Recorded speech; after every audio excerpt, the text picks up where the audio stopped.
मंदिर में, नतमस्तक हो उसके आसन में।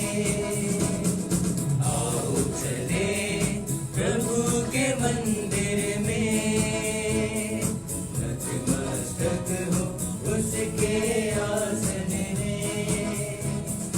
वही पूज्य परमेश्वर है, गाए उसके उपवन में। आओ चले, आओ चले, आओ चले, आओ चले।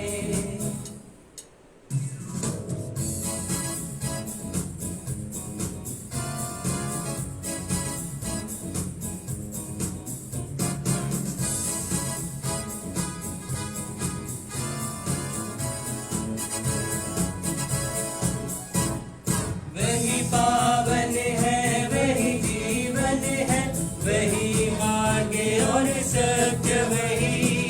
वही पावन है, वही जीवन है, वही मार्ग और सत्य। वही प्रकाश है सारे जग का, वो ज्योति भर ले तन मन में। आओ चले, आओ चले, आओ चले, आओ चले, आओ चले प्रभु के मंदिर में। नतमस्तक हो उसके आसन में।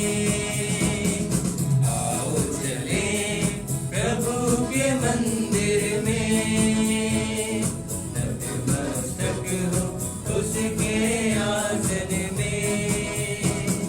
वही पूज्य परमेश्वर है, गाए उसके उपवन में। आओ चले, आओ चले, आओ चले, आओ चले।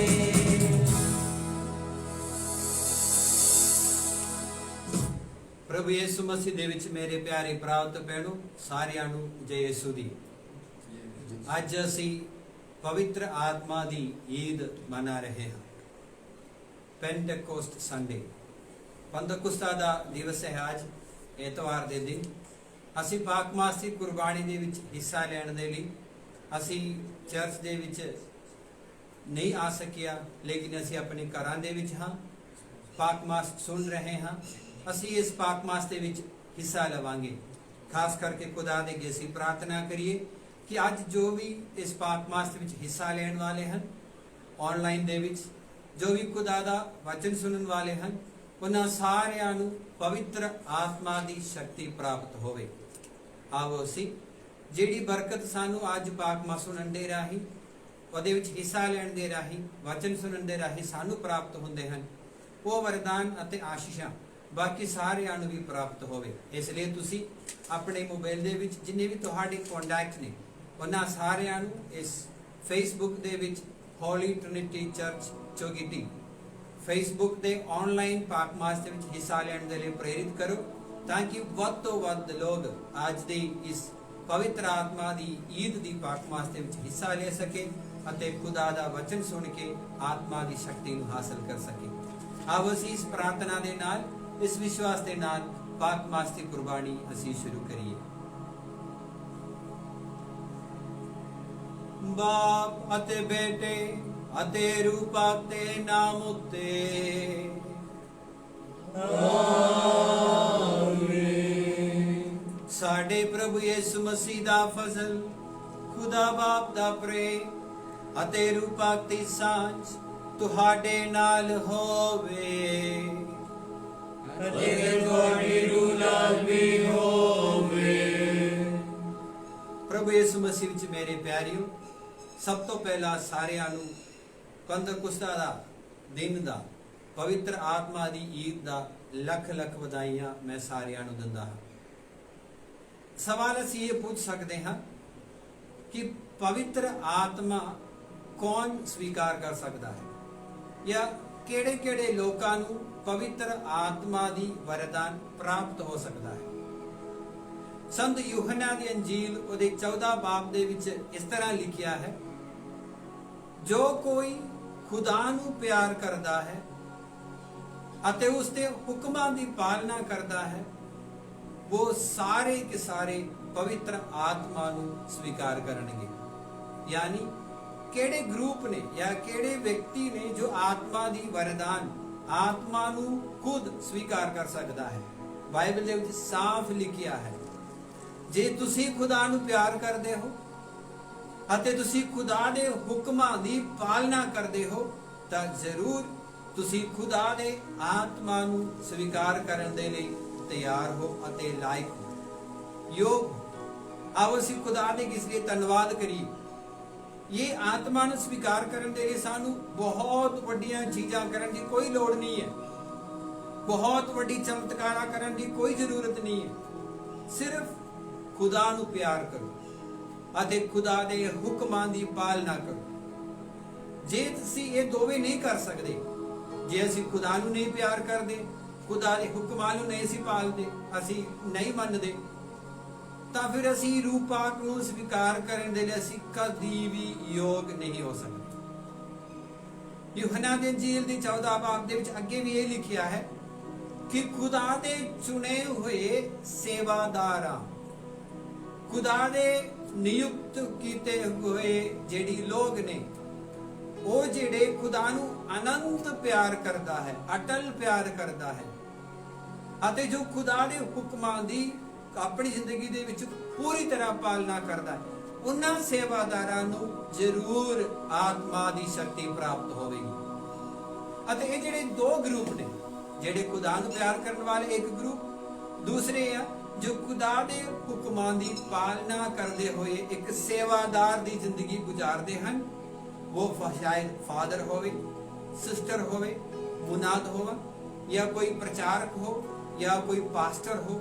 ਤੁਸੀਂ ਆਪ ਖੁਦ ਹੋ ਜੋ ਖੁਦਾ ਦੇ ਸੇਵਾਦਾਰ ਹੋ, ਖੁਦਾ ਦੇ ਵਚਨ ਦਾ ਪ੍ਰਚਾਰ ਕਰਨ ਵਾਲੇ, ਅੱਛੀ ਜ਼ਿੰਦਗੀ ਗੁਜ਼ਾਰਨ ਵਾਲੇ ਤੁਸੀਂ ਅਤੇ ਤੁਹਾਡੇ ਲਈ ਖਾਸ ਪਵਿੱਤਰ ਆਤਮਾ ਦੀ ਵਰਦਾਨ ਪ੍ਰਾਪਤ ਹੋ ਸਕਦਾ ਹੈ। ਆਓ ਅਸੀਂ ਇਸ ਲਈ ਅੱਜ ਸਾਡੇ ਇਸ ਪਾਕਮਾਸੀ ਕੁਰਬਾਨੀ ਦੀ ਸ਼ੁਰੂਆਤ ਦੇ ਵਿੱਚ ਲੋਕਾਂ ਦੇ ਲਈ, ਸਾਰੇ ਲੋਕਾਂ ਦੇ ਲਈ ਅਸੀਂ ਦੁਆ ਕਰੀਏ ਕਿ ਸਾਰੇ ਕੇ ਸਾਰੇ ਲੋਕ ਆਤਮਾ ਦੀ ਸ਼ਕਤੀ ਨੂੰ ਅੱਜ ਪ੍ਰਾਪਤ ਕਰਨ, ਆਤਮਾ ਦੀ ਸ਼ਕਤੀ ਨੂੰ ਮਹਿਸੂਸ ਕਰਨ ਅਤੇ ਇਸ ਪੰਦਕੁਸਤ ਦਾ ਦਿਨ ਪਵਿੱਤਰ ਆਤਮਾ ਨੂੰ ਸਵੀਕਾਰ ਕਰਨ। ਇਸ ਪ੍ਰਾਰਥਨਾ ਦੇ ਨਾਲ ਅਸੀਂ ਆਪਣੇ ਆਪ ਨੂੰ ਯੋਗ ਬਣਾਈਏ ਅਤੇ ਪਾਕਮਾਸੀ ਕੁਰਬਾਨੀ ਵਿੱਚ ਹਿੱਸਾ ਲੈਣ ਦੇ ਲਈ ਆਪਣੇ ਕੀਤੇ ਹੋਏ ਗੁਨਾਹਾਂ ਤੋਂ ਖੁਦਾ ਦੇ ਕੋਲੋਂ ਤਹਿ ਦਿਲੋਂ ਮਾਫੀ ਮੰਗੀਏ।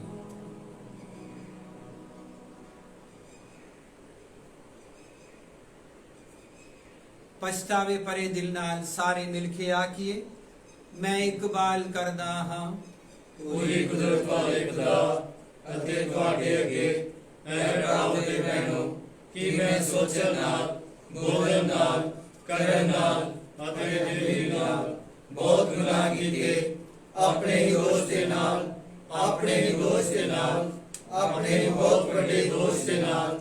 ਇਸ ਲਈ ਮੈਂ ਅੰਸਦਾ ਕੁਆਰੀ ਮਰਿਯਮ, ਸਾਰਿਆਂ ਫਰਿਸ਼ਤਿਆਂ ਅਤੇ ਸੰਤਾਂ ਅਤੇ ਤੁਹਾਡੇ ਅੱਗੇ ਐ ਭਰਾਓ ਤੇ ਭੈਣੋ ਬੇਨਤੀ ਕਰਦਾ ਹਾਂ ਕਿ ਮੇਰੇ ਲਈ ਪ੍ਰਭੂ ਖੁਦਾ ਦੇ ਅੱਗੇ ਪ੍ਰਾਰਥਨਾ ਕਰੋ। ਪੂਰੀ ਕੁਦਰਤ ਵਾਲਾ ਖੁਦਾ ਸਾਡੇ ਉੱਤੇ ਦਇਆ ਕਰੇ ਅਤੇ ਸਾਡੇ ਗੁਨਾਹਾਂ ਨੂੰ ਮਾਫ ਕਰਕੇ ਸਾਨੂੰ ਸਦੀ ਵੀ ਜੀਵਨ ਤੱਕ ਪਹੁੰਚਾਵੇ। ਆਮੀਨ। हे प्रभु दया कर, ऐ प्रभु दया कर, हे मसीहा दया कर, ऐ मसीहा दया कर, हे प्रभु दया कर। ऐ प्रभु दया कर।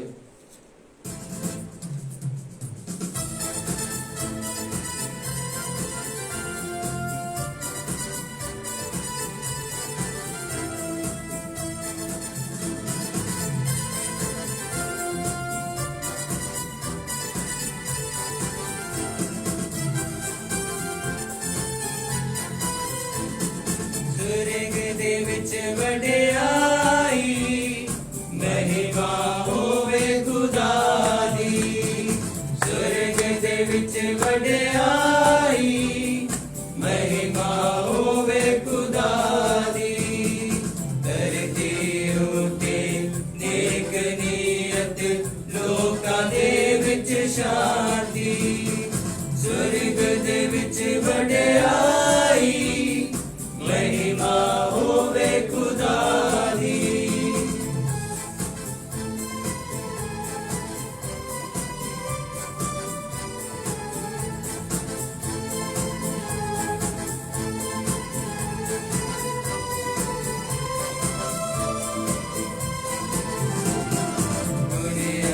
ਤੇਰੇ ਗਾਉਂਦੇ ਹਾਂ ਤੇ ਤਨ ਤਨ ਤੈਨੂੰ ਕਹਿੰਦੇ ਹਾਂ ਕਰਦੇ ਹਾਂ ਆਰਾਧਨਾ ਦੀ ਮਹਿਮਾ ਤੇਰੀ ਗਾਉਂਦੇ ਹਾਂ ਤੇਰੀ ਵੱਡੀ ਸ਼ਾਨ ਦੇ ਕਾਰਨ ਸ਼ੁਕਰ ਤੇਰਾ ਅਸੀਂ ਕਰਦੇ ਹਾਂ ਸੁਰਗ ਦੇ ਬਾਦਸ਼ਾਹ ਖੁਦਾ ਬਾਪ ਕੁਦਰਤ ਵਾਲੇ ਖੁਦਾ ਸੁਰਗ ਦੇ ਵਿੱਚ ਵਡਿਆਈ ਮਹਿਮਾ ਹੋਵੇ ਖੁਦਾ ਦੀ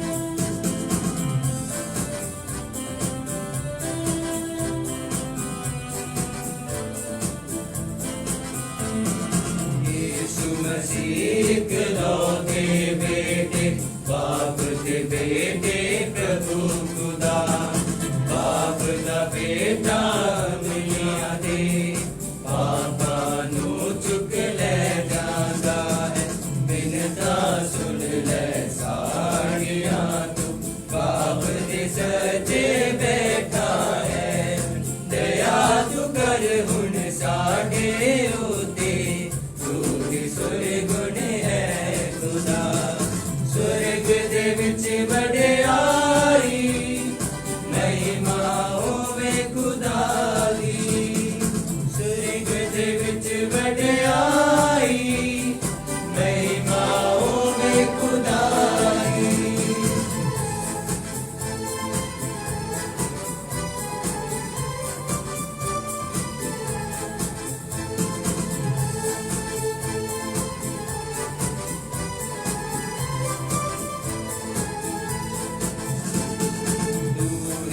कल्ला परमेश्वर है परम ऊंचा है खुदा है मसीहा शान विच तू बाप तेरू पाक नाम तू ही कल्ला परमेश्वर है परम ऊंचा है खुदा है मसीहा शान विच तू बाप तेरू पाक नाम सुरग दे विच वडियाई महिमा होवे खुदा दी सुरग दे विच वडियाई महिमा होवे खुदा दी धरती उते देखनीयत लोकां दे विच शांति सुरग दे विच वडियाई महिमा होवे खुदा दी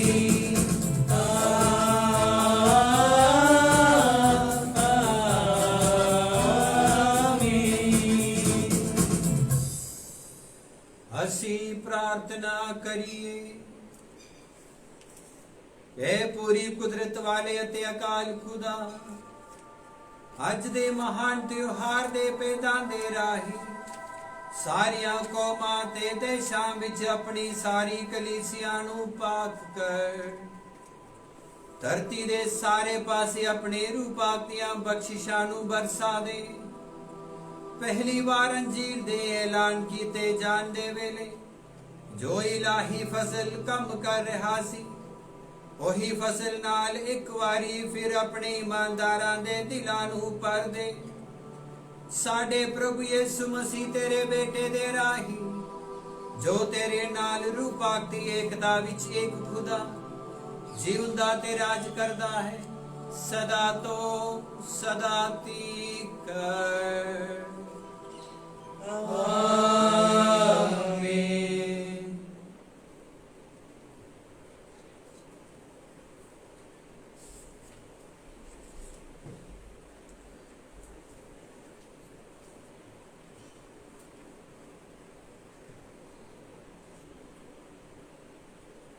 ਖੁਦਾ ਨੇ ਚੇਲਿਆਂ ਉੱਤੇ ਪਵਿੱਤਰ ਆਤਮਾ ਭੇਜਿਆ ਜਿਸ ਦੁਆਰਾ ਉਹਨਾਂ ਦਾ ਈਮਾਨ ਅਤੇ ਪਿਆਰ ਮਜ਼ਬੂਤ ਹੋ ਗਿਆ। ਪਾਠ ਪਹਿਲਾ।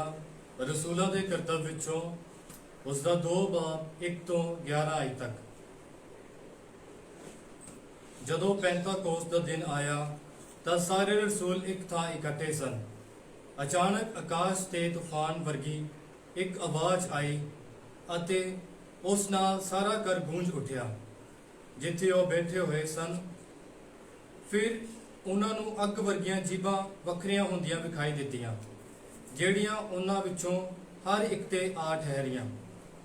ਉਹ ਸਾਰੇ ਪਵਿੱਤਰ ਆਤਮਾ ਨਾਲ ਭਰ ਗਏ ਅਤੇ ਪਰਾਈਆਂ ਬੋਲੀਆਂ ਬੋਲਣ ਲੱਗ ਪਏ, ਜਿਵੇਂ ਪਵਿੱਤਰ ਆਤਮਾ ਨੇ ਉਹਨਾਂ ਨੂੰ ਬੋਲਣ ਲਈ ਉਭਾਰਿਆ। ਉਸ ਸਮੇਂ ਸੰਸਾਰ ਦੇ ਸਾਰੇ ਦੇਸ਼ਾਂ ਦੇ ਸਰਦਾਲੂ ਯਹੂਦੀ ਯਰੂਸ਼ਲਮ ਵਿੱਚ ਆਏ ਸਨ। ਇਹ ਆਵਾਜ਼ ਸੁਣ ਕੇ ਉੱਥੇ ਭੀੜ ਲੱਗ ਗਈ। ਲੋਕੀ ਘਬਰਾ ਗਏ ਕਿਉਂਕਿ ਹਰ ਕੋਈ ਚੇਲਿਆਂ ਨੂੰ ਆਪਣੀ ਬੋਲੀ ਬੋਲਦੇ ਸੁਣ ਰਿਹਾ ਸੀ। ਸਾਰੇ ਹੈਰਾਨ ਸਨ ਅਤੇ ਹੈਰਾਨੀ ਵਿੱਚ ਇਹ ਕਹਿਣ ਲੱਗੇ ਕਿ ਇਹ ਸਾਰੇ ਜਿਹੜੇ ਬੋਲ ਰਹੇ ਹਨ ਗਲੀਲੀ ਨਿਵਾਸੀ ਨਹੀਂ ਹਨ। ਫਿਰ ਸਾਰੇ ਕਿਸ ਤਰ੍ਹਾਂ ਆਪਣੇ ਦੇਸ਼ਾਂ ਦੀ ਭਾਸ਼ਾ ਸੁਣ ਰਹੇ ਹਨ। ਅਸੀਂ ਜਿਹੜੇ ਪਾਰਥੀ, ਮੇਦੀ, ਇਲਾਮੀ, ਮੈਸੋਪੋਟਾਮੀਆ, ਯਹੂਦੀਆ, ਕਦੋਪੀਆ, ਪੰਤਸ, ਏਸ਼ੀਆ, ਫਰੂਸੀਆ, ਪਮੂਲੀਆ, ਮਿਸਰ, ਕੋਰੋਨੇ ਦੇ ਲਾਗਤੇ ਪ੍ਰਾਂਤ, ਲੀਬੀਆ ਦੇ ਰਹਿਣ ਵਾਲੇ ਰੋਮੀ ਮੁਸਾਫਿਰ, ਯਹੂਦਾ ਅਤੇ ਜਿਨ੍ਹਾਂ ਯਹੂਦੀ ਮਤ ਸਵੀਕਾਰ ਕੀਤਾ ਹੈ, ਕਰੇਤ ਅਤੇ ਅਰਬ ਦੇ ਰਹਿਣ ਵਾਲੇ ਹਾਂ। ਅਸੀਂ ਸਾਰੇ ਆਪਣੀਆਂ ਭਾਸ਼ਾ ਵਿੱਚ ਖੁਦਾ ਦੇ ਮਹਾਨ ਕੰਮਾਂ ਦਾ ਵਰਣਨ ਕਰਦੇ ਸੁਣ ਰਹੇ ਹਾਂ। ਇਹ ਪ੍ਰਭੂ ਦੀ ਬਾਣੀ ਹੈ। ਖੁਦਾ ਦਾ ਸ਼ੁਕਰ ਹੋਵੇ।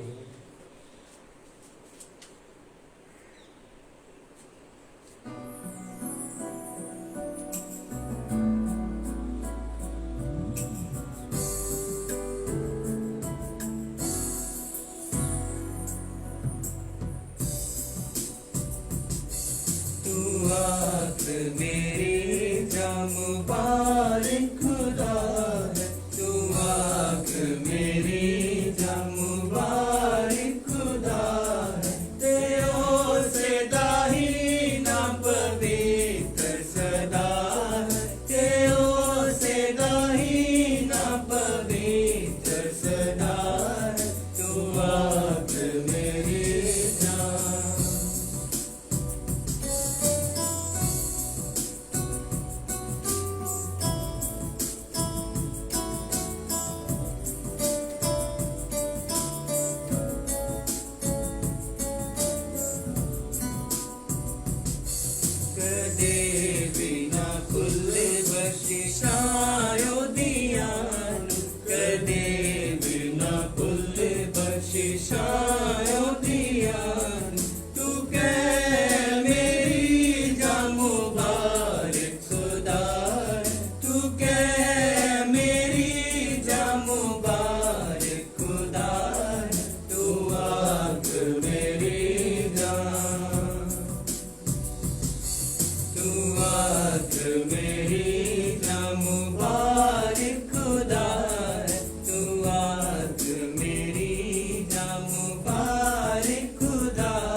तेरे सारे पापां नूं ओह है मिटाउंदा, तेरे सारे पापां नूं ओह है मिटाउंदा। तैनूं सारे रोगां तों देंदा शिफा, तैनूं सारे रोगां तों देंदा शिफा।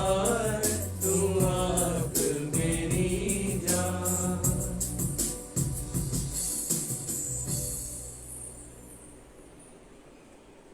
ਅਸੀਂ ਸਾਰੇ ਇੱਕ ਹੀ ਆਤਮਾ ਦਾ ਬਪਤਿਸਮਾ ਗ੍ਰਹਿਣ ਕਰਕੇ ਇੱਕ ਹੀ ਸਰੀਰ ਦਾ ਅੰਗ ਬਣ ਗਏ ਹਾਂ।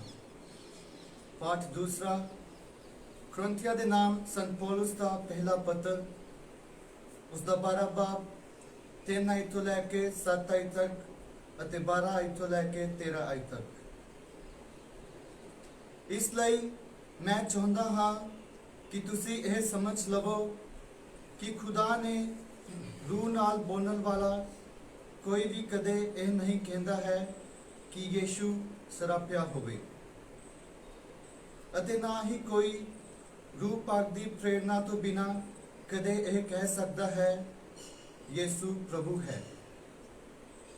ਹੁਣ ਦਾਤਾਂ ਤਾਂ ਕਈ ਕਿਸਮ ਦੀਆਂ ਹਨ, ਪਰ ਰੂਹ ਇੱਕ ਹੀ ਹੈ।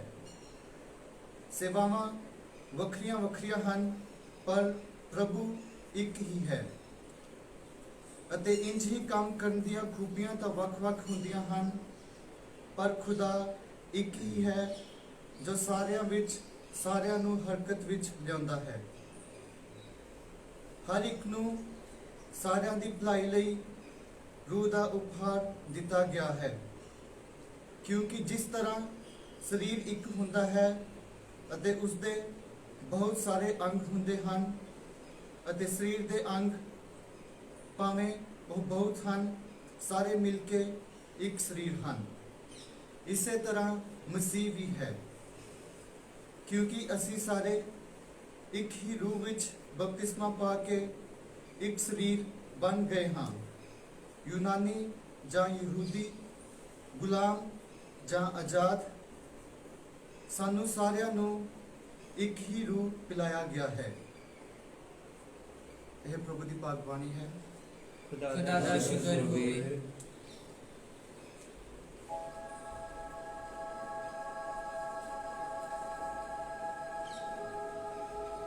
ਹੈ ਰੂਹ ਪਾਕ ਸਾਡੇ ਦਿਲਾਂ ਵਿੱਚ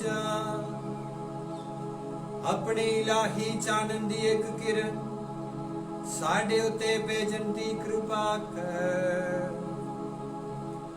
ਹੈ ਗਰੀਬਾਂ ਦੇ ਪਿਤਾ, ਵਰਦਾਨ ਦੇ ਦਾਤਾ, ਸਾਡੇ ਦਿਲਾਂ ਦੇ ਚਾਨਣ ਸਾਡੇ ਕੋਲ ਆਉਣ ਦੀ ਕਿਰਪਾ ਕਰ। ਤੂੰ ਸਰਵਉੱਚ ਤਸੱਲੀ ਦੇਣ ਵਾਲਾ, ਤੂੰ ਹੀ ਸਾਡੀ ਆਤਮਾ ਦਾ ਪਿਆਰਾ ਮਹਿਮਾਨ।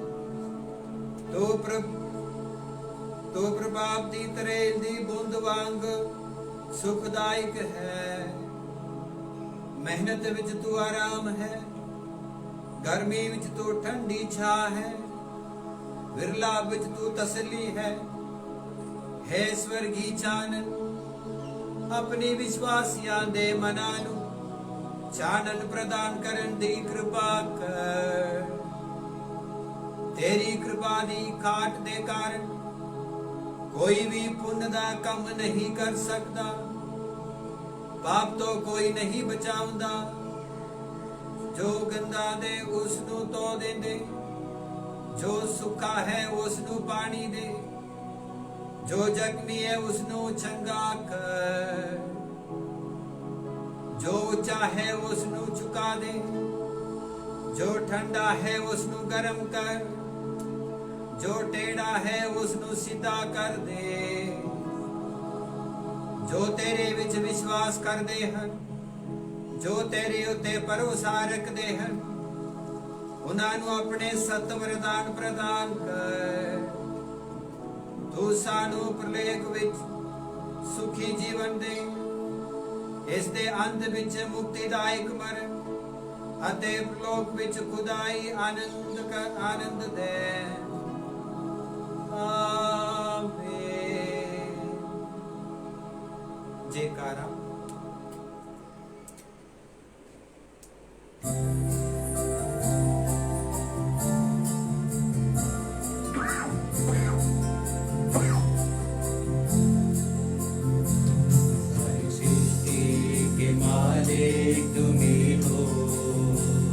सारी सृष्टि के रक्षक तुम ही हो, करते हैं तुमको सादर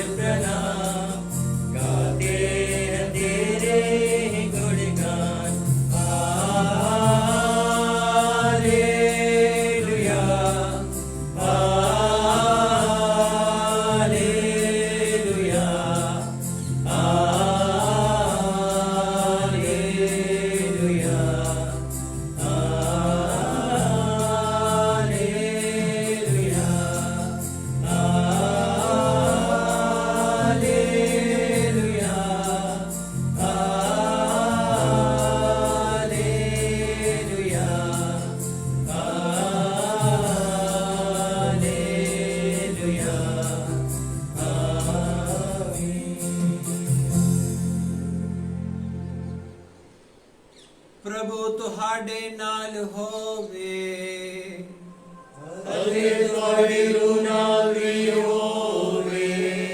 ਪਾਠ ਪਵਿੱਤਰ ਅੰਜੀਲ ਦਾ ਸੰਤ ਯੂਹੰਨਾ ਦੇ ਅਨੁਸਾਰ। ਤੇਰੀ ਹੈ ਪ੍ਰਭੂ। ਸੰਤ ਯੂਹੰਨਾ ਦੀ ਅੰਜੀਲ 20 ਬਾਬ 19 ਤੋਂ ਲੈ ਕੇ 23 ਤੱਕ। ਚੇਲਿਆਂ ਨੂੰ ਦਰਸ਼ਨ। ਉਸ ਦਿਨ ਹਫਤੇ ਦੇ ਪਹਿਲੇ ਦਿਨ ਸ਼ਾਮ ਵੇਲੇ ਜਿੱਥੇ ਚੇਲੇ ਸਨ ਅਤੇ ਯਹੂਦੀਆਂ ਤੋਂ ਡਰਦੇ ਮਾਰੇ ਉੱਥੋਂ ਦੇ ਬੂਹੇ ਬੰਦ ਸਨ, ਉੱਥੇ ਯੀਸ਼ੂ ਉਹਨਾਂ ਦੇ ਵਿਚਕਾਰ ਆ ਕੇ ਖੜਾ ਹੋ ਗਿਆ ਅਤੇ ਉਹਨਾਂ ਨੂੰ ਕਿਹਾ, ਤੁਹਾਨੂੰ ਸ਼ਾਂਤੀ ਮਿਲੇ। ਇਹ ਆਖਣ ਦੇ ਬਾਅਦ ਉਸਨੇ ਉਹਨਾਂ ਨੂੰ ਆਪਣੇ ਹੱਥ ਅਤੇ ਵੱਖੀ ਵਿਖਾਈ। ਜਦੋਂ ਚੇਲਿਆਂ ਨੇ ਪ੍ਰਭੂ ਨੂੰ ਵੇਖਿਆ ਤਾਂ ਉਹ ਬਹੁਤ ਖੁਸ਼ ਹੋਏ। ਯੀਸ਼ੂ ਨੇ ਫਿਰ ਉਹਨਾਂ ਨੂੰ ਕਿਹਾ, ਤੁਹਾਨੂੰ ਸ਼ਾਂਤੀ ਮਿਲੇ। ਜਿਸ ਤਰ੍ਹਾਂ ਬਾਪ ਨੇ ਮੈਨੂੰ ਕੱਲਿਆ ਹੈ ਉਸੇ ਤਰ੍ਹਾਂ ਮੈਂ ਤੁਹਾਨੂੰ ਕੱਲਦਾ ਹਾਂ। ਇਹ ਆਖ ਕੇ ਉਸਨੇ ਉਹਨਾਂ ਉੱਤੇ ਸਵਾਸ ਫੂਕਿਆ ਅਤੇ ਉਹਨਾਂ ਨੂੰ ਕਿਹਾ, ਰੂਹ ਪਾਕ ਲਓ। ਜੇਕਰ ਤੁਸੀਂ ਕਿਸੇ ਦੇ ਪਾਪ ਮਾਫ ਕਰੋਗੇ ਤਾਂ ਉਹਨਾਂ ਨੇ ਪਾਪ ਮਾਫ ਕੀਤਾ ਜਾਣਗੇ। ਜੇਕਰ ਤੁਸੀਂ ਕਿਸੇ ਦੇ ਪਾਪ ਕਾਇਮ ਰੱਖੋਗੇ ਤਾਂ ਉਹ ਕਾਇਮ ਰਹਿਣਗੇ। ਪ੍ਰਭੂ ਦੀ ਅੰਜੀਲ। ਤੇਰੀ ਮਹਿਮਾ ਹੋਵੇ ਮਸੀਹਾ।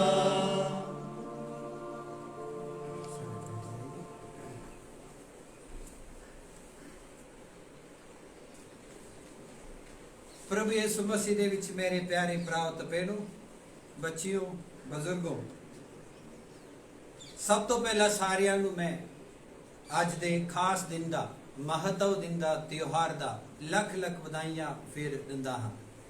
ਤੁਸੀਂ ਸਾਰੇ ਅੱਜ ਦੇ ਦਿਨ ਪਾਕਮਾਸੀ ਕੁਰਬਾਨੀ ਵਿੱਚ ਹਿੱਸਾ ਲੈ ਰਹੇ ਹੋ, ਆਪਣੇ ਘਰਾਂ ਦੇ ਵਿੱਚ ਪ੍ਰਾਰਥਨਾ ਕਰ ਰਹੇ ਹੋ।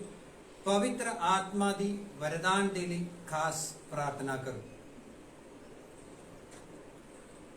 ਅੱਜ ਦੇ ਪਾਕ ਮਾਸ ਦੇ ਵਿੱਚ ਇਹ ਜਿਹੜੀ ਪ੍ਰਚਾਰ ਜੋ ਅਸੀਂ ਕਰਨੇ ਜਾ ਰਹੇ ਹਾਂ, ਮੇਰੇ ਪੈਰਿਸ਼ ਦੇ ਸਾਰੇ ਲੋਕਾਂ ਨੂੰ ਪਤਾ ਹੈ, ਫਾਦਰ ਜੀ ਨੂੰ ਥੋੜਾ ਲੰਬਾ ਪ੍ਰਚਾਰ ਕਰਨ ਦਾ ਆਦਤ ਹੈ।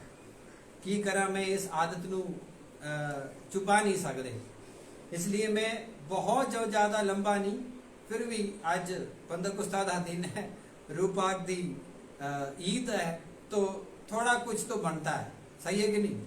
इन्हें के तो बनता है, सानू खुदा दा वचन सुनना है, वचन दे उत्ते असीं सोच विचार करना है, वचन दे ज्ञान सानू प्राप्त होना है, तो चलो चंगी तरह समझना जरूरी है। इसलिए आज मैं साडे बाबू जी नू भी नाल बिठाया है, ताकि हर एक वचन सानू उच्ची आवाज नाल पढ़ के सुना सकदा, ताकि हर एक वचन का जिहड़ा मतलब है, जो संदेश है, जो असीं चंगी तरह समझ सका। पाक रूह पाक की ये जिहड़ी ईद दे विच बहुत वड्डी सवाल ये उठता है, छोटे बच्चों तो लेके बड़े तक, जिहड़े खास करके नौजवान हैं। मैनू कई बार कई नौजवान मुंडे कुड़ियां ने मैनू ये पूछी है, फादर जी पंदकुस्त दा दिन, रूह पाक दे ईद दा दिन, सानू रूह पाक क्यों स्वीकार करना है? उन्होंने सवाल बहुत जायज़ है, क्योंकि ये बहुत खास सवाल, खास मतलब भी है, क्योंकि साडे विच ऑलरेडी रूह पाक वास करता है, फिर सानू ये पंदकुस्ता दा दिन ये रूह पाक नू लैण दी की लोड़ है? सही सवाल है। साडे विच रूह पाक ऑलरेडी आ चुके हैं। हुण कदों? जदों उत्पत्ति ग्रंथ विच असीं वेखदे हां, जदों प्रभु खुदा ने, पिता परमेश्वर ने मिट्टी दा पुतला बना के ओहदे विच अपना श्वास फूक दिता। अज दी पवित्र अंजील दे विच ये लिखिया होया है, की लिखिया है? ये आख के उसने उन्हां उत्ते श्वास फूकिया।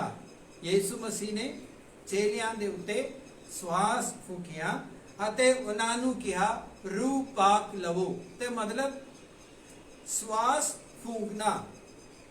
ਜਦੋਂ ਪਿਤਾ ਪਰਮੇਸ਼ਰ ਨੇ ਉਸ ਮਿੱਟੀ ਦੇ ਪੁਤਲੇ ਵਿੱਚ ਆਪਣਾ ਸਵਾਸ ਦੇ ਦਿੱਤਾ ਤੇ ਉਸ ਨੂੰ ਕੀ ਦਿੱਤਾ ਸੀ? ਉਹਦੇ ਵਿੱਚ ਜਾਨ ਆ ਗਿਆ। ਕਦੋਂ ਜਾਨ ਆ ਗਿਆ?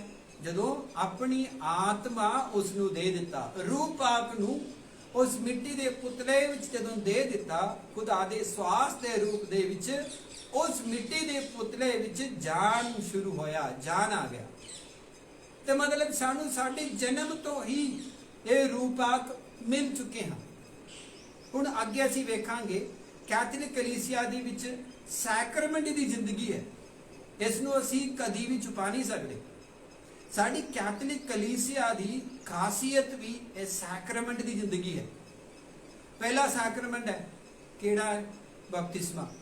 ਉਦੋਂ ਤੁਸੀਂ ਰੂਹ ਪਾਕ ਨੂੰ ਨਹੀਂ ਸਵੀਕਾਰ ਕੀਤੇ? ਜ਼ਰੂਰ। ਹੁਣ ਰੂਹ ਪਾਕ ਦੇ ਲਈ ਖਾਸ ਹੋਰ ਸਾਡੇ ਲਈ ਸੈਕਰਮੈਂਟਾਂ ਵੀ ਹਨ। ਇਸਤਕਲਾਲ ਦੇ ਸਮੇਂ ਅਸੀਂ ਕੀ ਕਰਦੇ? ਰੂਹ ਪਾਕ ਦੇ ਵਿੱਚ ਸਾਨੂੰ ਮਜ਼ਬੂਤ ਕਰਦੇ ਹਾਂ। ਬਿਸ਼ਪ ਸਾਹਿਬ ਜੀ ਸਾਡੇ ਉੱਤੇ ਹੱਥ ਰੱਖ ਕੇ ਪ੍ਰਾਰਥਨਾ ਕਰਕੇ ਸਾਨੂੰ ਆਪਣੇ ਵਿਸ਼ਵਾਸ ਦੇ ਵਿੱਚ ਰੂਹ ਪਾਕ ਦੀ ਸ਼ਕਤੀ ਨਾਲ ਸਾਨੂੰ ਮਜ਼ਬੂਤ ਕਰਦੇ ਹਾਂ।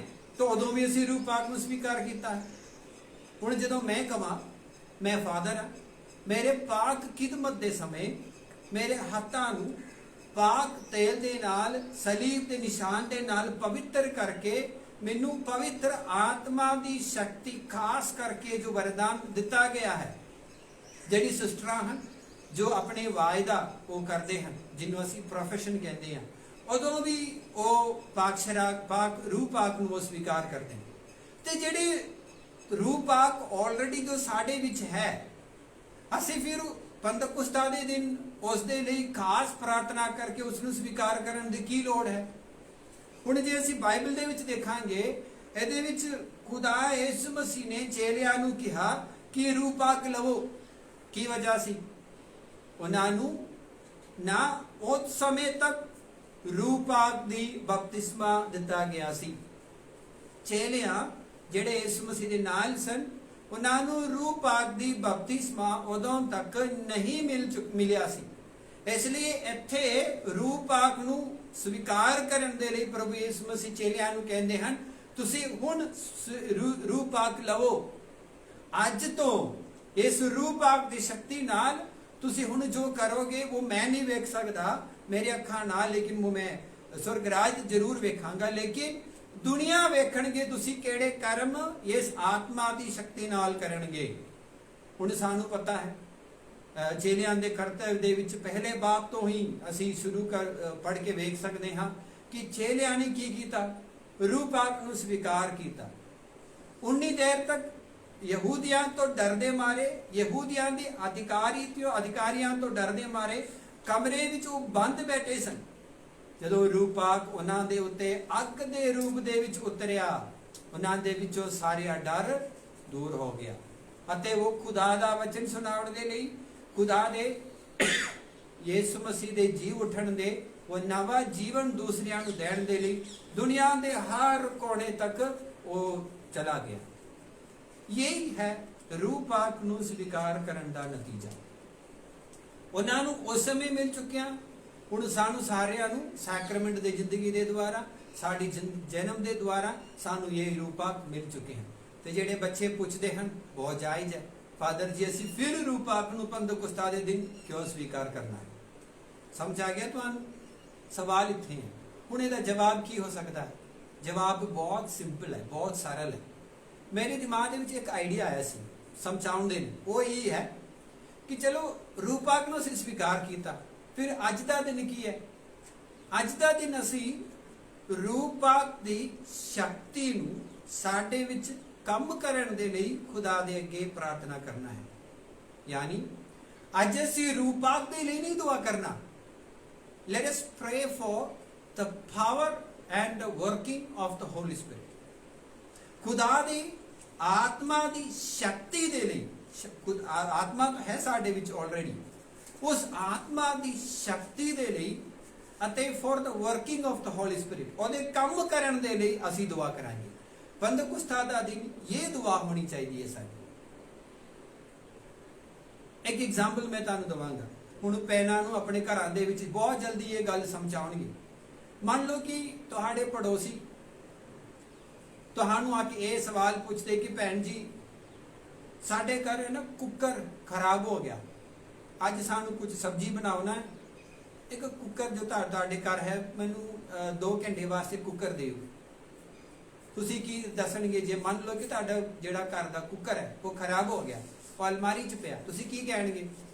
ਭੈਣ ਜੀ ਮਾਫ ਕਰਿਓ, ਸਾਡੇ ਕੋਲ ਤਾਂ ਕੁੱਕਰ ਤਾਂ ਹੈਗੀ ਆ, ਅਸੀਂ ਖਰੀਦਿਆ ਹੈ, ਲੇਕਿਨ ਉਹ ਕੰਮ ਨਹੀਂ ਕਰਦੇ, ਉਹਦਾ ਕੋਈ ਗੁਣ ਨਹੀਂ ਹੈ, ਹੁਣ ਉਹ ਕੰਮ ਨਹੀਂ ਕਰਦੇ, ਉੱਦਾਂ ਪਿਆ ਹੋਇਆ ਹੈ, ਉੱਦੇ ਪਿਆ ਰਹਿੰਦਾ ਹੈ।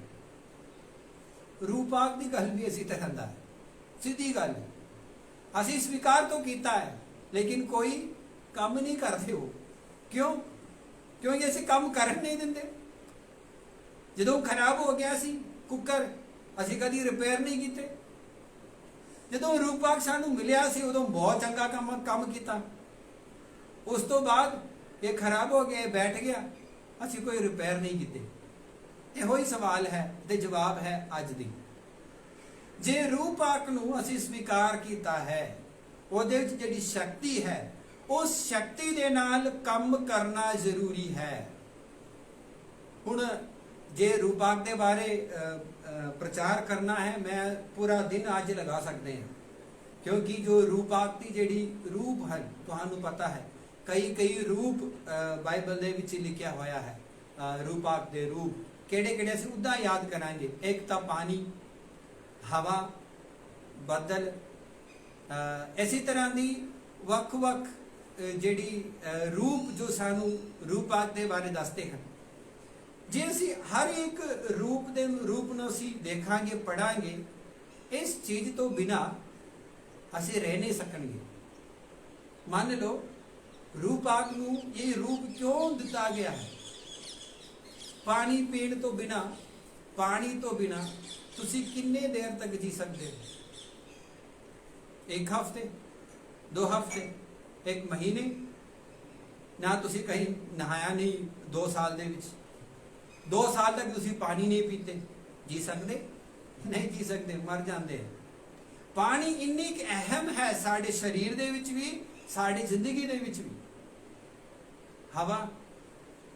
ਹਵਾ ਦੇ ਬਿਨਾ ਇਹ ਪ੍ਰਪੰਚ ਦੇ ਵਿੱਚ, ਇਹ ਦੁਨੀਆ ਦੇ ਵਿੱਚ ਚੀਜ਼ਾਂ ਚੱਲ ਸਕਦੇ ਨਹੀਂ। ਇੱਥੋਂ ਤੱਕ ਤੁਹਾਡੇ ਸਵਾਸ, ਉਹ ਵੀ ਤੁਸੀਂ ਜਿਹੜੇ ਸਵਾਸ ਲੈਂਦੇ ਉਹਨੂੰ ਵੀ ਅਸੀਂ ਹਵਾ ਦੇ ਰੂਪ ਵਿੱਚ ਅਸੀਂ ਕਹਿ ਸਕਦੇ। ਪ੍ਰਪੰਚ ਦੇ ਵਿੱਚ ਮੰਨ ਲਓ ਜੇਕਰ ਹਵਾ ਨਹੀਂ ਹੁੰਦੀ ਤਾਂ ਫਿਰ ਬਹੁਤ ਸਾਰੇ ਨੁਕਸਾਨ ਹੋ ਸਕਦਾ ਹੈ, ਬਹੁਤ ਸਾਰੇ। ਤੇ ਹਰ ਇੱਕ ਜਿਹੜੀ ਚੀਜ਼ ਹੈ ਉਹਦੀ ਖਾਸੀਅਤ ਹੈ, ਉਹਦੇ ਬਾਰੇ ਅਸੀਂ ਜ਼ਿਆਦਾ ਧਿਆਨ ਨਹੀਂ ਰੱਖਣਾ। ਹੁਣ ਸਾਡਾ ਧਿਆਨ ਅਸੀਂ ਹੋਰ ਪਾਸੇ ਲੈ ਜਾਵਾਂਗੇ ਕਿ ਰੂਪਾਕ ਸਾਡੇ ਵਿੱਚ ਆਲਰੇਡੀ ਹੈਗੇ ਆ, ਲੇਕਿਨ ਹੁਣ ਉਹ ਸੁੱਤਾ ਪਿਆ, ਉਹ ਖਰਾਬ ਹੋ ਗਿਆ, ਅਸੀਂ ਕਦੀ ਰਿਪੇਅਰ ਨਹੀਂ ਕੀਤਾ।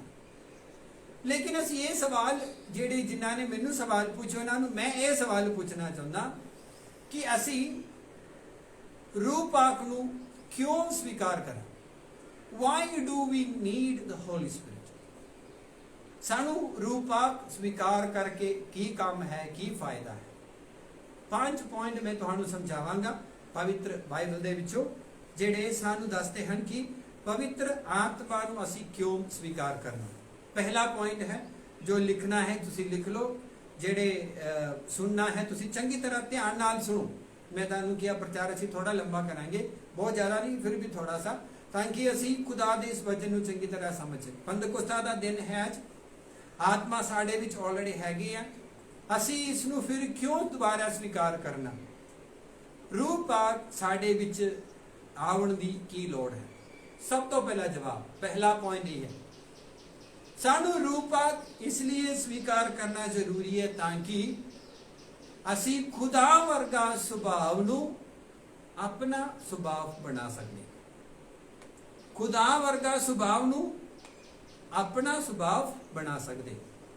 To become Christ like character, ਖੁਦਾ ਦੇ ਸੁਭਾਅ ਨੂੰ ਆਪਣਾ ਸੁਭਾਅ ਬਣਾ ਸਕਦੇ। ਹੁਣ ਖੁਦਾ ਦਾ ਸੁਭਾਅ ਕੀ ਹੈ? ਪੁੱਛ ਲਓ, ਖੁਦਾ ਦਾ ਸੁਭਾਅ ਕੀ ਹੈ? ਬਾਈਬਲ ਦੇ ਵਿੱਚ ਸਾਰੇ ਚੰਗੀ ਤਰ੍ਹਾਂ ਲਿਖਿਆ ਹੋਇਆ ਹੈ ਕਿ ਖੁਦਾ ਦੇ ਵਿੱਚ ਕਿਸ ਤਰ੍ਹਾਂ ਦੀ ਗੁਣ ਹਨ, ਜਿਹਨੂੰ ਅਸੀਂ ਕਹਿੰਦੇ ਹਾਂ ਵਰਚੂਸ, ਅਸੀਂ ਕਹਿ ਸਕਦੇ ਹਾਂ ਨੈਤਿਕਤਾ। ਖੁਦਾ ਦੇ ਵਿੱਚ ਬਹੁਤ ਸਾਰੇ ਨੈਤਿਕਤਾ ਸਨ। ਹੁਣ ਆਤਮਾ ਦੀ ਸ਼ਕਤੀ ਨਾਲ ਸਾਨੂੰ ਖੁਦਾ ਦੇ ਵਿੱਚ ਜਿਹੜੀ ਨੈਤਿਕਤਾ ਹੈ ਉਹ ਅਸੀਂ ਵੀ ਅਪਣਾਉਣਾ ਜ਼ਰੂਰੀ ਹੈ। ਅੰਗਰੇਜ਼ੀ ਦੇ ਵਿੱਚ ਕਹਿੰਦੇ ਆ ਗੁੱਡ ਕੈਰੈਕਟਰ, ਯਾਨੀ ਇੱਕ ਅੱਛਾ ਸੁਭਾਅ ਵਾਲਾ। ਜੇ ਤੁਸੀਂ ਕਹਿੰਦੇ ਕਿ ਫਾਦਰ ਜੀ ਦਾ ਸੁਭਾਅ ਅੱਛਾ ਹੈ ਤੇ ਫਾਦਰ ਜੀ ਨੂੰ ਬਹੁਤ ਕੁਝ ਧਿਆਨਾ ਪਵੇਗਾ, ਬਹੁਤ ਕੁਝ ਮਿਹਨਤ ਕਰਨਾ ਪਵੇਗਾ।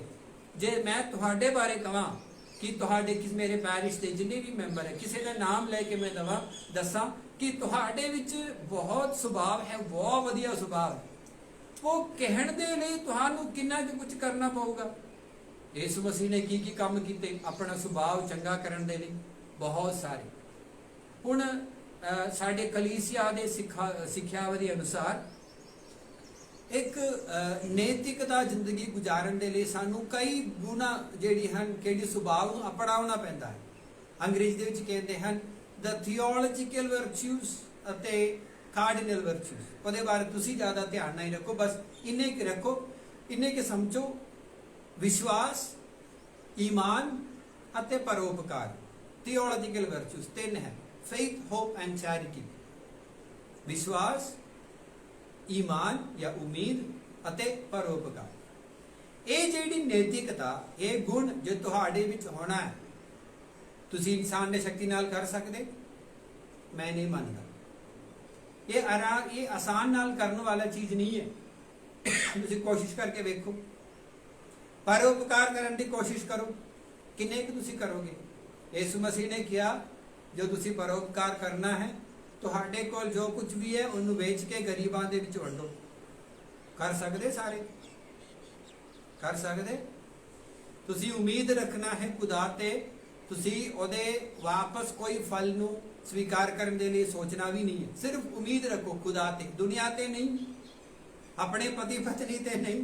ਤੁਹਾਡਾ ਅਟਲ ਭਰੋਸਾ ਤੇ ਉਮੀਦ ਖੁਦਾ ਤੇ ਹੋਣਾ ਚਾਹੀਦਾ। ਕਰ ਸਕਦੇ? ਦੁੱਖਾਂ ਦੇ ਵੇਲੇ, ਦਰਦਾਂ ਦੇ ਵੇਲੇ, ਬਿਮਾਰੀ ਦੇ ਵੇਲੇ, ਖੁਸ਼ੀ ਦੇ ਵੇਲੇ ਖੁਦਾ ਦੀ ਉਮੀਦ ਰੱਖੋ, ਉਹਦੇ ਤੇ ਵਿਸ਼ਵਾਸ ਰੱਖੋ। ਬਹੁਤ ਔਖਾ ਹੈ ਖੁਦਾ ਦੇ ਨੈਤਿਕਤਾ ਨੂੰ ਅਪਣਾਉਣਾ, ਬਹੁਤ ਔਖਾ ਹੈ। ਹੁਣ ਮੈਂ ਤੁਹਾਨੂੰ ਹੋਰ ਇੱਕ ਗੱਲ ਦੱਸਾਂਗਾ। ਆਪਣੇ ਬਾਈਬਲ ਦੇ ਵਿੱਚ ਗਲਾਤੀਆਂ ਦੇ ਪੁਸਤਕ ਉਹਦੇ 5 ਬਾਬ 22 ਅਤੇ 23 ਐਤ ਵਿੱਚ ਸਾਨੂੰ ਸਮਝਾਉਂਦਾ ਹੈ ਕਿ ਖੁਦਾ ਦੇ ਨੈਤਿਕਤਾ ਕੀ ਹੈ। ਬਾਬੂ ਜੀ ਸਾਡੇ ਲਈ ਇਹ ਵਚਨ ਪੜ੍ਹ ਕੇ ਸੁਣਾਉਣਗੇ। ਖੁਦਾ ਦੇ ਨੈਤਿਕਤਾ ਕੀ ਹੈ ਜੋ ਸਾਨੂੰ ਅੱਜ ਦਾ ਵਚਨ ਕਹਿੰਦੇ ਹਨ ਕਿ ਤੁਸੀਂ ਇਹਨਾਂ ਨੈਤਿਕਤਾ ਨੂੰ ਅਪਣਾਓ। ਇਹ ਖੁਦਾ ਦਾ ਸੁਭਾਅ ਹੈ। ਇਸ ਚੀਜ਼ ਨੂੰ ਤੁਸੀਂ ਆਪਣੇ ਵਿੱਚ ਪਾਲਣਾ ਕਰੋ। ਅਸੀਂ ਵਚਨ ਸੁਣਾਂਗੇ। पर इसके मुकाबले रूह दे फल है प्यार, आनंद, शांति, सब्र, सहनशीलता, दया, उदारता, वफादारी, निम्रता ਅਤੇ आत्म संयम। ਇਸ ਦੇ ਵਿਰੁੱਧ ਕੋਈ ਵੀ ਵਿਧਾਨ ਨਹੀਂ ਹੈ। ਖੁਦਾ ਸਾਨੂੰ ਕਹਿੰਦੇ ਹਨ ਵਚਨ ਦੇ ਰਾਹੀਂ, ਇਹ ਰੂਪਾਕ ਦੇ ਫਲ ਹਨ। ਇਹ ਖੁਦਾ ਦਾ ਨੈਤਿਕਤਾ ਹੈ। ਖੁਦਾ ਦਾ ਸੁਭਾਅ ਇਹੀ ਹੈ, प्यार करना, दया दिखाना, वफादारी ਨਾਲ ਜ਼ਿੰਦਗੀ ਗੁਜ਼ਾਰਨਾ। ਇਹ ਸਾਰੇ ਨੈਤਿਕਤਾ, ਇਹ ਖੁਦਾ ਦਾ ਸੁਭਾਅ ਹੈ। ਤੁਸੀਂ ਕਰ ਸਕਦੇ? ਜੇ ਤੁਸੀਂ ਕਰਨਾ ਚਾਹੁੰਦੇ ਹੋ ਫਿਰ ਤੁਹਾਨੂੰ ਰੂਹ ਪਾਕ ਦੀ ਸ਼ਕਤੀ ਦੀ ਲੋੜ ਹੈ। Hallelujah, hallelujah, hallelujah, hallelujah. ਇਸ ਗੱਲ ਨੂੰ ਸਮਝੋ, ਇਹ ਖੁਦਾ ਦੇ ਸੁਭਾਅ ਨੂੰ ਅਸੀਂ ਅਪਣਾਉਣਾ ਹੈ। ਪਿਆਰ ਕਰਨਾ, ਦਇਆ ਦਿਖਾਉਣਾ, ਵਫਾਦਾਰੀ ਨਾਲ ਜ਼ਿੰਦਗੀ ਗੁਜ਼ਾਰਨਾ, ਇਹ ਸਾਰੇ ਖੁਦਾ ਦੇ ਜਿਹੜੀ ਨੈਤਿਕਤਾ ਹੈ, ਸੁਭਾਅ ਨੂੰ ਅਪਣਾਉਣਾ ਹੈ। ਅਸੀਂ ਖੁਦ ਨਹੀਂ ਕਰ ਸਕਦੇ। ਸਾਨੂੰ ਪਵਿੱਤਰ ਆਤਮਾ ਦੀ ਜ਼ਰੂਰਤ ਹੈ। ਅਸੀਂ ਸਿਰਫ ਖੁਦਾ ਦੀ ਆਤਮਾ ਦੀ ਸ਼ਕਤੀ ਨਾਲ ਹੀ ਇਹ ਸਭ ਕੁਝ ਕਰ ਸਕਦਾ ਹੈ। ਸਾਰਿਆਂ ਨੂੰ ਸਮਝ ਆ ਗਿਆ? Hallelujah, hallelujah, hallelujah, hallelujah, hallelujah, hallelujah. ਹੁਣ ਅਸੀਂ ਦੇਖਾਂਗੇ ਦੂਸਰੇ ਜਿਹੜੇ ਖੁਦਾ ਦੀ ਆਤਮਾ ਨੂੰ ਸਵੀਕਾਰ ਕਰਨ ਦੇ ਨਾਲ ਸਾਨੂੰ ਕੀ ਲਾਭ ਹੈ, ਅਸੀਂ ਕਿਉਂ ਇਸ ਆਤਮਾ ਨੂੰ ਸਵੀਕਾਰ ਕਰਨ। ਪਹਿਲਾ ਹੈ ਖੁਦਾ ਦੇ ਸੁਭਾਅ ਨੂੰ ਅਪਣਾਉਣ ਦੇ ਲਈ, ਜੋ ਅਸੀਂ ਨਹੀਂ ਕਰ ਸਕਦੇ, ਉਹਦੇ ਲਈ ਸਾਨੂੰ ਆਤਮਾ ਦੀ ਸ਼ਕਤੀ ਦੀ ਲੋੜ ਹੈ। ਪਿਆਰ ਕਰਨ ਦੇ ਲਈ, ਵਫਾਦਾਰੀ ਨਾਲ ਜ਼ਿੰਦਗੀ ਗੁਜ਼ਾਰਨ ਦੇ ਲਈ, ਦਇਆ ਦਿਖਾਉਣ ਦੇ ਲਈ, ਖੁਦਾ ਦਾ ਡਰ ਰੱਖਣ ਦੇ ਲਈ ਸਾਨੂੰ ਆਤਮਾ ਦੀ ਸ਼ਕਤੀ ਦੀ ਲੋੜ ਹੈ। ਦੂਸਰਾ ਵਜ੍ਹਾ ਇਹ ਹੈ to walk effectively in the vocation, in the calling, ਯਾਨੀ ਸਾਨੂੰ ਆਪਣੀ ਬੁਲਾਹਟ ਦੇ ਵਿੱਚ ਜ਼ਿੰਦਗੀ ਗੁਜ਼ਾਰਨ ਦੇ ਲਈ ਆਤਮਾ ਦੀ ਸ਼ਕਤੀ ਦੀ ਲੋੜ ਹੈ। ਸਾਰੇ ਸਮਝੋ, ਦੂਸਰਾ ਪੁਆਇੰਟ ਹੈ ਆਪਣੀ ਬੁਲਾਹਟ ਦੇ ਵਿੱਚ ਜ਼ਿੰਦਗੀ ਗੁਜ਼ਾਰਨ ਦੇ ਲਈ ਆਤਮਾ ਦੀ ਸ਼ਕਤੀ ਦੀ ਲੋੜ ਹੈ। ਬੁਲਾਹਟ ਕੀ ਹੈ? ਸਿਰਫ ਪਾਕ ਖਿਦਮਤ, ਫਾਦਰ ਬਣ ਗਿਆ, ਇਹੀ ਬੁਲਾਹਟ ਹੈ? ਵੋਕੇਸ਼ਨ ਟੂ ਪ੍ਰੀਸਟ, ਫਾਦਰ ਬਣਨ ਦਾ ਬੁਲਾਹਟ, vocation to religious life, sister ਬਣਨ ਦੀ ਬੁਲਾਹਟ, ਔਰ ਕੋਈ ਬੁਲਾਹਟ ਹੈ ਨਹੀਂ? ਹੈਗੀ ਹੈ। ਉਹ ਕਿਹੜਾ ਵਾ? ਸ਼ਾਦੀशुदा ਲਾਈਫ, ਨਿਕਾਹ, ਵੋਕੇਸ਼ਨ ਟੂ ਮੈਰਿਜ, ਸ਼ਾਦੀशुदा ਜ਼ਿੰਦਗੀ ਗੁਜ਼ਾਰਨਾ, ਇਹ ਵੀ ਇੱਕ ਬੁਲਾਹਟ ਹੈ। तो फिर बच्चे पूछणगे फादर जी असं तो हुण तक शादी नहीं की थे, उन्होंने सानू केड़ा बुलाहट है? नौजवान भी कह सकते फादर जी मेरा शादी नहीं होया हाले तक, तो फिर मैनू हुण कुछ करन दी लोड़ नहीं है। नहीं, ये बच्चों सारियां नू अपनी बुलाहट है। बच्चियां दा बुलाहट है कादे लई? अपने माँ बाप दी इज्जत करना। लिखिया नहीं है 10 हुक्मां दे विच चौथा हुक्म की है? माँ बाप दी ਇੱਜ਼ਤ ਕਰਨਾ। ਇਹ ਤੁਹਾਡਾ ਬੁਲਾਹਟ ਹੈ। ਨੌਜਵਾਨ ਤੁਹਾਨੂੰ ਕਹਿੰ ਬਾਕੀ ਸਾਰੀਆਂ ਹੁਕਮਾਂ ਸਾਨੂੰ ਤੁਹਾਨੂੰ ਦੱਸਿਆ ਹੋਇਆ, ਖੂਨ ਨਹੀਂ ਕਰਨਾ ਕਿਸੇ ਦਾ, ਚੋਰੀ ਨਹੀਂ ਕਰਨੀ, ਝੂਠੀ ਗਵਾਹੀ ਨਹੀਂ ਦੇਣੀ, ਹਰਾਮਕਾਰੀ ਨਹੀਂ ਕਰਨੀ, ਕਿਸੇ ਦਾ ਚੀਜ਼ ਦਾ ਨਾ ਪਤਨੀ ਦਾ ਹੋਵੇ, ਚੀਜ਼ਾਂ ਦਾ ਹੋਵੇ, ਲਾਲਚ ਨਹੀਂ ਕਰਨਾ। ਇਹ ਸਾਰੀਆਂ ਹੁਕਮਾਂ ਸਾਨੂੰ ਦੱਸਿਆ ਹੋਇਆ ਹੈ। ਇਹ ਤੁਹਾਡਾ ਬੁਲਾਹਟ ਹੈ। ਇਹ ਨਾ ਦੱਸੋ ਮੈਂ ਫਾਦਰ ਨਹੀਂ ਬਣਿਆ, ਮੈਂ ਸਿਸਟਰ ਨਹੀਂ ਬਣਿਆ ਅਤੇ ਮੈਂ ਸ਼ਾਦੀ ਨਹੀਂ ਕੀਤੀ, ਇਸ ਲਈ ਮੈਨੂੰ ਕੋਈ ਬੁਲਾਹਟ ਹੈ ਨਹੀਂ। ਹੈਗੀ ਹੈ, ਸਾਰਿਆਂ ਨੂੰ ਹੈਗੀ। ਸਮਝ ਆ ਗਿਆ? ਤੇ ਤੁਹਾਡੀ ਇਸ ਬੁਲਾਹਟ ਦੇ ਵਿੱਚ ਤੁਹਾਨੂੰ ਜ਼ਿੰਦਗੀ ਗੁਜ਼ਾਰਨ ਦੇ ਲਈ ਸੌਖਾ ਨਹੀਂ ਇਹ ਕੰਮ। ਆਤਮਾ ਦੀ ਸ਼ਕਤੀ ਦੀ ਲੋੜ ਹੈ। Hallelujah, hallelujah, hallelujah. ਇਹ ਜਾਣੋ, ਇਹ ਸਮਝੋ। ਹੁਣ ਤੁਸੀਂ ਯਿਸੂ ਮਸੀਹ ਦੀ ਜ਼ਿੰਦਗੀ ਦੇ ਵਿੱਚ ਵੇਖੋ, ਯਿਸੂ ਮਸੀਹ ਨੇ ਖੁੱਲੇ ਆਮ प्रचार किन्ने साल कीते? किन्ने साल? 1 2 3 4 5 3 साल कीते। 30 उम्र तो लेके 33 उम्र तक 3 साल कीते।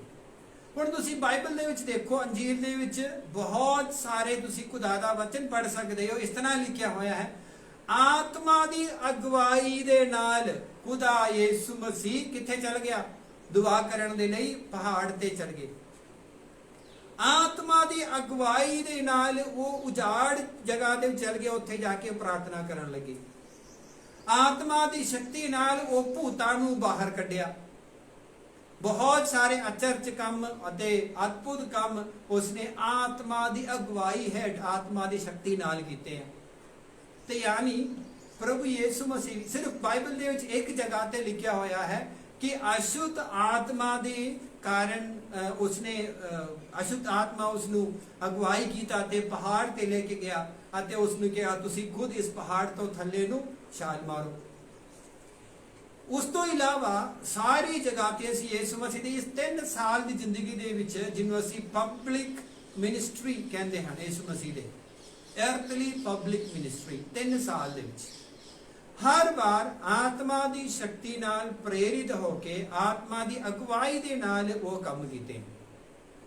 ਉਹ ਖੁਦਾ ਦਾ ਬੁਲਾਹਟ ਸੀ। ਪਿਤਾ ਪਰਮੇਸ਼ਵਰ ਦੀ ਮਰਜ਼ੀ ਨੂੰ ਪੂਰਾ ਕਰਨਾ, ਇਹ ਯਿਸੂ ਮਸੀਹ ਦਾ ਬੁਲਾਹਟ ਸੀ। ਹੁਣ ਸਾਡਾ ਬੁਲਾਹਟ ਕੀ ਹੈ? ਆਪਣੀ ਜ਼ਿੰਦਗੀ ਗੁਜ਼ਾਰਨਾ। ਮੈਂ ਫਾਦਰ ਹਾਂ, ਮੇਰੀ ਜ਼ਿੰਦਗੀ ਫਾਦਰ ਦੀ ਜ਼ਿੰਦਗੀ ਗੁਜ਼ਾਰਨਾ ਸੌਖਾ ਨਹੀਂ ਹੈ। ਸਿਸਟਰਾਂ ਨੂੰ ਪੁੱਛੋ, ਸਿਸਟਰ ਜੀ ਕਿੱਦਾਂ ਹੈ ਤੁਹਾਡੀ ਜ਼ਿੰਦਗੀ? ਬਹੁਤ ਸਰਲ ਹੈ, ਬਹੁਤ ਸਿੰਪਲ ਹੈ। क्या हस के कहणगे हाँ जी बहुत वधिया, खुशी है, लेकिन इन्ना सरल नहीं है। सानू अपनी इस बुलाहट जिंदगी दे विच जिंदगी गुजारन दे लई आत्मा दी शक्ति दी लोड़ है। हुण तुसीं देखो, तुहानू कहंदे हन पति पत्नियां नू अपने पति नू प्यार करो, पत्नियां नू प्यार करो, ओहदे नाल वफादार रहो, ओनू ओहदा ध्यान रखो, ओहदे ते दया करो, ओहदे पापां दी माफी करो। तुहां कर सकदे? तुसीं अपनी शक्ति नाल कर सकते? ना, ये नहीं हो सकता, बहुत मुश्किल है।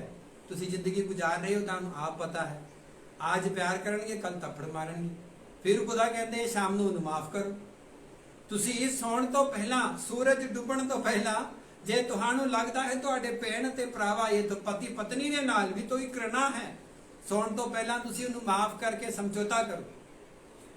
ਹੋ ਸਕਦਾ ਫਾਦਰ ਜੀ ਬੋਲਣਾ ਨਹੀਂ ਹੈ, ਕਿੰਨੇ ਦਿਨਾਂ ਅਸੀਂ, ਕਿੰਨੇ ਮਹੀਨੇ ਅਸੀਂ ਇੱਕ ਦੂਸਰੇ ਨਾਲ ਗੱਲ ਨਹੀਂ ਕੀਤੇ, ਹੈ ਕਿ ਨਹੀਂ?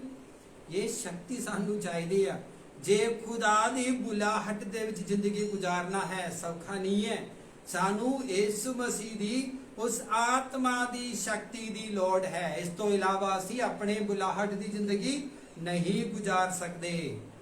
ਗਲਾਤੀਆਂ ਦੀ ਪੁਸਤਕ 5:16 ਵਿੱਚ ਲਿਖਿਆ ਹੋਇਆ ਹੈ, ਆਤਮਾ ਦੀ ਸ਼ਕਤੀ ਨਾਲ ਅਗਵਾਈ ਦੇ ਵਿੱਚ ਅੱਗੇ ਚਲੋ, ਇਹੀ ਸਾਡੀ ਬੁਲਾਹਟ ਹੈ। ਗਲਾਤੀਆਂ ਦੀ ਪੁਸਤਕ 5:16 ਅਸੀਂ ਪੜ੍ਹ ਕੇ ਸੁਣਾਂਗੇ। ਪਰ ਮੈਂ ਕਹਿੰਦਾ ਹਾਂ, ਤੁਸੀਂ ਰੂਹ ਦੇ ਅਨੁਸਾਰ ਚੱਲੋ ਅਤੇ ਜਿਸਮ ਦੀਆਂ ਵਾਸਨਾਵਾਂ ਨੂੰ ਕੁਛ ਨਾ ਕਰੋ।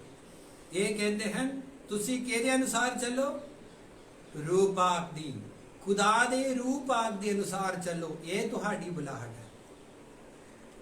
ਹੁਣ ਤੀਸਰਾ ਪੁਆਇੰਟ ਸਮਝ ਗਿਆ ਨਾ? ਦੂਸਰਾ ਪੁਆਇੰਟ ਕੀ ਹੈ?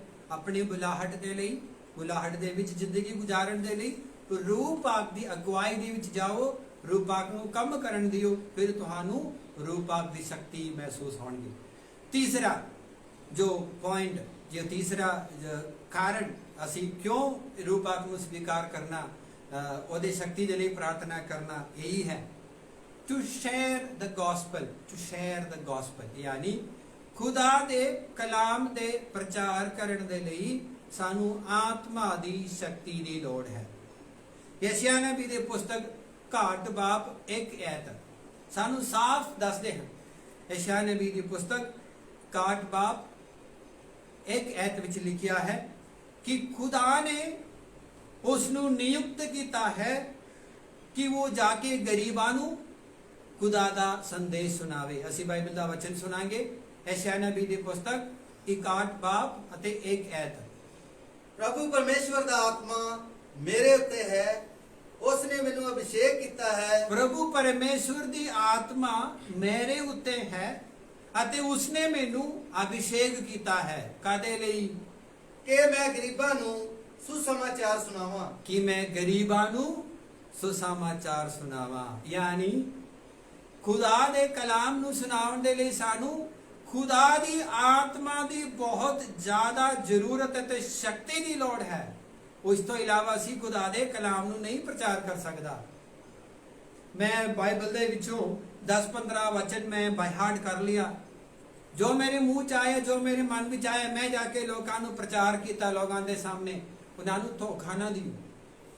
ਕੋਈ ਵੀ ਸੇਵਾਦਾਰ ਹੋ, ਫਾਦਰ ਹੋ, ਸਿਸਟਰ ਹੋ, ਮੁਨਾਦ ਹੋ, ਪ੍ਰਚਾਰਕ ਹੋ, ਪਾਸਟਰ ਹੋ, ਕੋਈ ਵੀ ਹੋ, ਸਿੱਧਾ ਖੁੱਲਿਆ ਮੈਂ ਤੁਹਾਨੂੰ ਦੱਸਦਾ, ਕੋਈ ਵੀ ਹੋ, ਖੁਦਾ ਦੇ ਵਚਨ ਨੂੰ ਬਿਨਾ ਸਮਝੇ, ਖੁਦਾ ਦੇ ਵਚਨ ਦੇ ਸੰਦੇਸ਼ ਨੂੰ ਬਿਨਾ ਸਮਝੇ ਕਿਸੇ ਨੂੰ ਤੁਸੀਂ ਧੋਖਾ ਨਾ ਦਿਓ।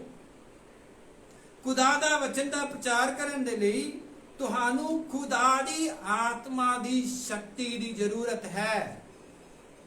ਹੁਣ ਅਸੀਂ ਬਾਈਬਲ ਦੇ ਵਿੱਚੋਂ ਅਸੀਂ ਵਚਨ ਪੜ੍ਹ ਕੇ ਸੁਣਾਂਗੇ। ਯਸ਼ਿਆ ਨਬੀ ਦੀ ਪੁਸਤਕ 11:2-3 ਵਿੱਚ ਲਿਖਿਆ ਹੈ ਕਿ ਖੁਦਾ ਦਾ ਵਚਨ ਦਾ ਪ੍ਰਚਾਰ ਕਰਨ ਦੇ ਲਈ ਤੁਹਾਡੇ ਵਿੱਚ ਕੀ ਗੁਣ ਹੋਣਾ ਚਾਹੀਦਾ ਹੈ।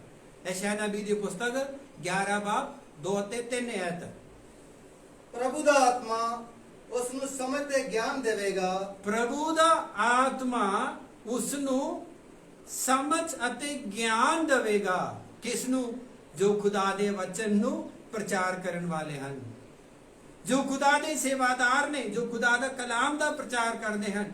ਉਹਨੂੰ ਕਿਹਦੀ ਜ਼ਰੂਰਤ ਹੈ? ਆਤਮਾ ਦੀ। ਇਹ ਸਮਝ, ਅਕਲ, ਬੁੱਧੀ ਅਤੇ ਸਭ ਕੁਝ ਗਿਆਨ ਕੌਣ ਦੇਵੇਗਾ ਤੁਹਾਨੂੰ? ਸਾਨੂੰ ਆਤਮਾ।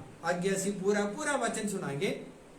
ਉਹ ਉਸ ਨੂੰ ਰਾਜ ਕਰਨ ਲਈ ਬੁੱਧੀ ਤੇ ਬਲ ਦੇਵੇਗਾ।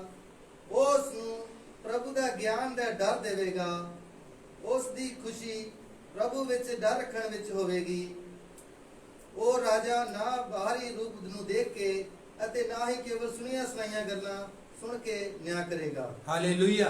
ਹਾਲੇਲੂਇਆ। ਦੇਖੋ ਖੁਦਾ ਦੇ ਚੁਣੇ ਹੋਏ ਜਿਹੜੇ ਪ੍ਰਚਾਰਕ ਲੋਕ ਨੇ, ਜਿਸ ਨੂੰ ਆਤਮਾ ਦੇ ਸ਼ਕਤੀ ਨਾਲ ਭਰਪੂਰ ਕੀਤਾ ਗਿਆ ਹੈ, ਉਹਦੇ ਵਿੱਚ ਉਸ ਆਤਮਾ ਦੇ ਰਾਹੀਂ ਕਿਹੜੇ ਕਿਹੜੇ ਗੁਣ ਹੋਵੇਗਾ, ਕੀ ਕੀ ਚੀਜ਼ਾਂ ਨੂੰ ਦੇਵੇਗਾ?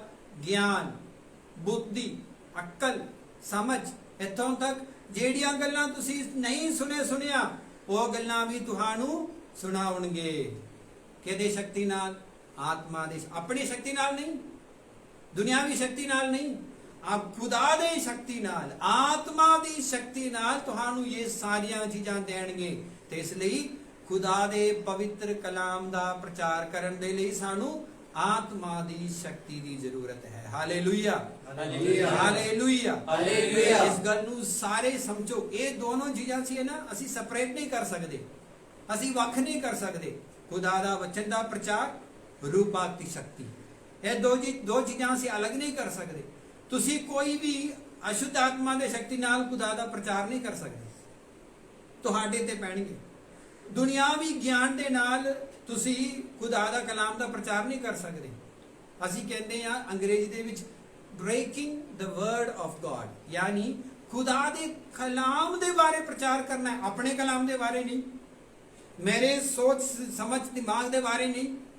ਖੁਦਾ ਦੇ ਕਲਾਮ ਦੇ ਬਾਰੇ ਪ੍ਰਚਾਰ ਕਰੋ। ਅਤੇ ਉਸ ਕਲਾਮ ਦੇ ਬਾਰੇ ਜੇਕਰ ਤੁਸੀਂ ਪ੍ਰਚਾਰ ਕਰਨਾ ਹੈ, ਕੋਈ ਵੀ ਸਾਫ਼ ਲਿਖਿਆ ਹੋਇਆ ਹੈ ਕਿ ਤੁਹਾਡੇ ਵਿੱਚ ਇਸ ਵਚਨ ਦੇ ਗਿਆਨ, ਬੁੱਧ, ਅਕਲ ਸਭ ਕੁਝ ਹੋਣਾ ਜ਼ਰੂਰੀ ਹੈ।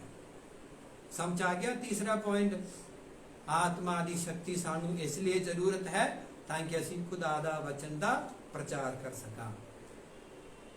ਚੌਥਾ ਪੁਆਇੰਟ ਇਸ ਤਰ੍ਹਾਂ ਹੈ, to have victory over the flesh। ਇਹ ਚੀਜ਼ ਬਹੁਤ ਅਸੀਂ ਉਸ ਤਰ੍ਹਾਂ ਸੁਣਨਾ ਨਹੀਂ ਚਾਹੁੰਦੇ। ਸਾਡੇ ਕੰਨਾਂ ਦੇ ਵਿੱਚ ਨਾ ਇਹ ਗੱਲਾਂ ਸਾਨੂੰ ਖੁਸ਼ੀ ਨਹੀਂ ਦਿੰਦੇ। ਯਾਨੀ ਕਹਿੰਦਾ ਹੈ ਜਿਸਮ ਦੇ ਗੁਨਾਹਾਂ ਉੱਤੇ ਜਿੱਤ ਪਾਉਣ ਦੇ ਲਈ ਸਾਨੂੰ ਆਤਮਾ ਦੀ ਸ਼ਕਤੀ ਦੀ ਲੋੜ ਹੈ। ਸਹੀ ਹੈ ਕਿ ਨਹੀਂ? ਆਪਣੇ ਜਿਸਮ ਦੀ ਗੁਨਾਹ ਦੇ ਉੱਤੇ ਜਿੱਤ ਪਾਉਣ ਦੇ ਲਈ ਸਾਨੂੰ ਆਤਮਾ ਦੀ ਸ਼ਕਤੀ ਦੀ ਲੋੜ ਹੈ। ਅੰਗਰੇਜ਼ੀ ਦੇ ਵਿੱਚ ਲਿਖਿਆ ਗਿਆ ਹੈ ਸੈਂਸ਼ੂਅਲ ਸਿਨ ਅਤੇ ਸੈਕਸ਼ੂਅਲ ਸਿਨ। ਆਪਣੇ ਸੈਂਸ ਜਿਹੜੀ ਹੈ, ਅੱਖਾਂ, ਸੁਣਨ, ਬੋਲਣ, ਇਹ ਸਾਰੇ ਸੈਂਸਸ ਹੈ। ਇਹ ਚੀਜ਼ਾਂ ਨਾਲ ਜਿਹੜੇ ਅਸੀਂ ਗੁਨਾਹ ਕੀਤੇ ਹਨ ਅਤੇ ਉਹਨਾਂ ਗੁਨਾਹਾਂ ਦੇ ਉੱਤੇ ਜਿੱਤ ਪਾਉਣ ਦੇ ਲਈ ਸਾਨੂੰ ਆਤਮਾ ਦੀ ਸ਼ਕਤੀ ਦੀ ਲੋੜ ਹੈ। ਸਾਡੇ ਜਿਹੜੇ ਸਰੀਰ ਦੀ, ਜਿਸਮ ਦੀ ਜਿਹੜੀ ਇੱਛਾਵਾਂ ਹਨ, ਉਹਦੇ ਉੱਤੇ ਜਿੱਤ ਪਾਉਣ ਦੇ ਲਈ, ਸਾਡੀ ਸਰੀਰ ਦੀ ਖੁਸ਼ੀਆਂ, ਉਹਦੇ ਉੱਤੇ ਜਿੱਤ ਪਾਉਣ ਦੇ ਲਈ ਆਤਮਾ ਦੀ ਸ਼ਕਤੀ ਦੀ ਲੋੜ ਹੈ। ਅਸੀਂ ਪੜ੍ਹ ਸਕਦੇ ਹਾਂ ਰੋਮੀਆਂ ਦੇ ਪੁਸਤਕ 8 ਬਾਬ 5 ਤੋਂ ਲੈ ਕੇ 11 ਐਤ ਤੱਕ। ਅਸੀਂ ਰੋਮੀਆਂ ਦੇ ਪੁਸਤਕ ਦੇ 8 ਬਾਬ 5 ਐਤ ਪੜਾਂਗੇ। ਉਹਦੇ ਵਿੱਚ ਖਾਸ ਲਿਖਿਆ ਹੋਇਆ ਹੈ ਕਿ ਸਾਨੂੰ ਰੂਹ ਪਾਕ ਦੀ ਸ਼ਕਤੀ ਦੀ ਕੀ ਲੋੜ ਹੈ। ਰੋਮੀਆਂ ਦੇ ਪੁਸਤਕ 8 ਬਾਬ 5 ਐਤ। ਕਿਉਂ ਜੋ ਜਿਹੜੇ ਜਿਸਮ ਦੇ ਅਨੁਸਾਰ ਜਿਉਂਦੇ ਹਨ, ਉਹ ਜਿਸਮ ਦੀਆਂ ਗੱਲਾਂ ਤੇ ਆਪਣਾ ਮਨ ਲਿਆਉਂਦੇ ਹਨ। ਜਿਹੜੇ ਜਿਸਮ ਦੇ ਅਨੁਸਾਰ ਜਿਉਂਦੇ ਹਨ, ਉਹ ਜਿਸਮ ਦੀਆਂ ਗੱਲਾਂ ਵਿੱਚ ਲੱਗੇ ਰਹਿੰਦੇ ਹਨ। ਵੇਖੋ, ਜਿਹੜੇ ਜਿਸਮ ਦੇ ਜ਼ਿੰਦਗੀ ਗੁਜ਼ਾਰਦੇ ਹਨ, ਹੁਣ ਜਿਸਮ ਦੀ ਜ਼ਿੰਦਗੀ ਕਿਹੜੀ ਹੈ?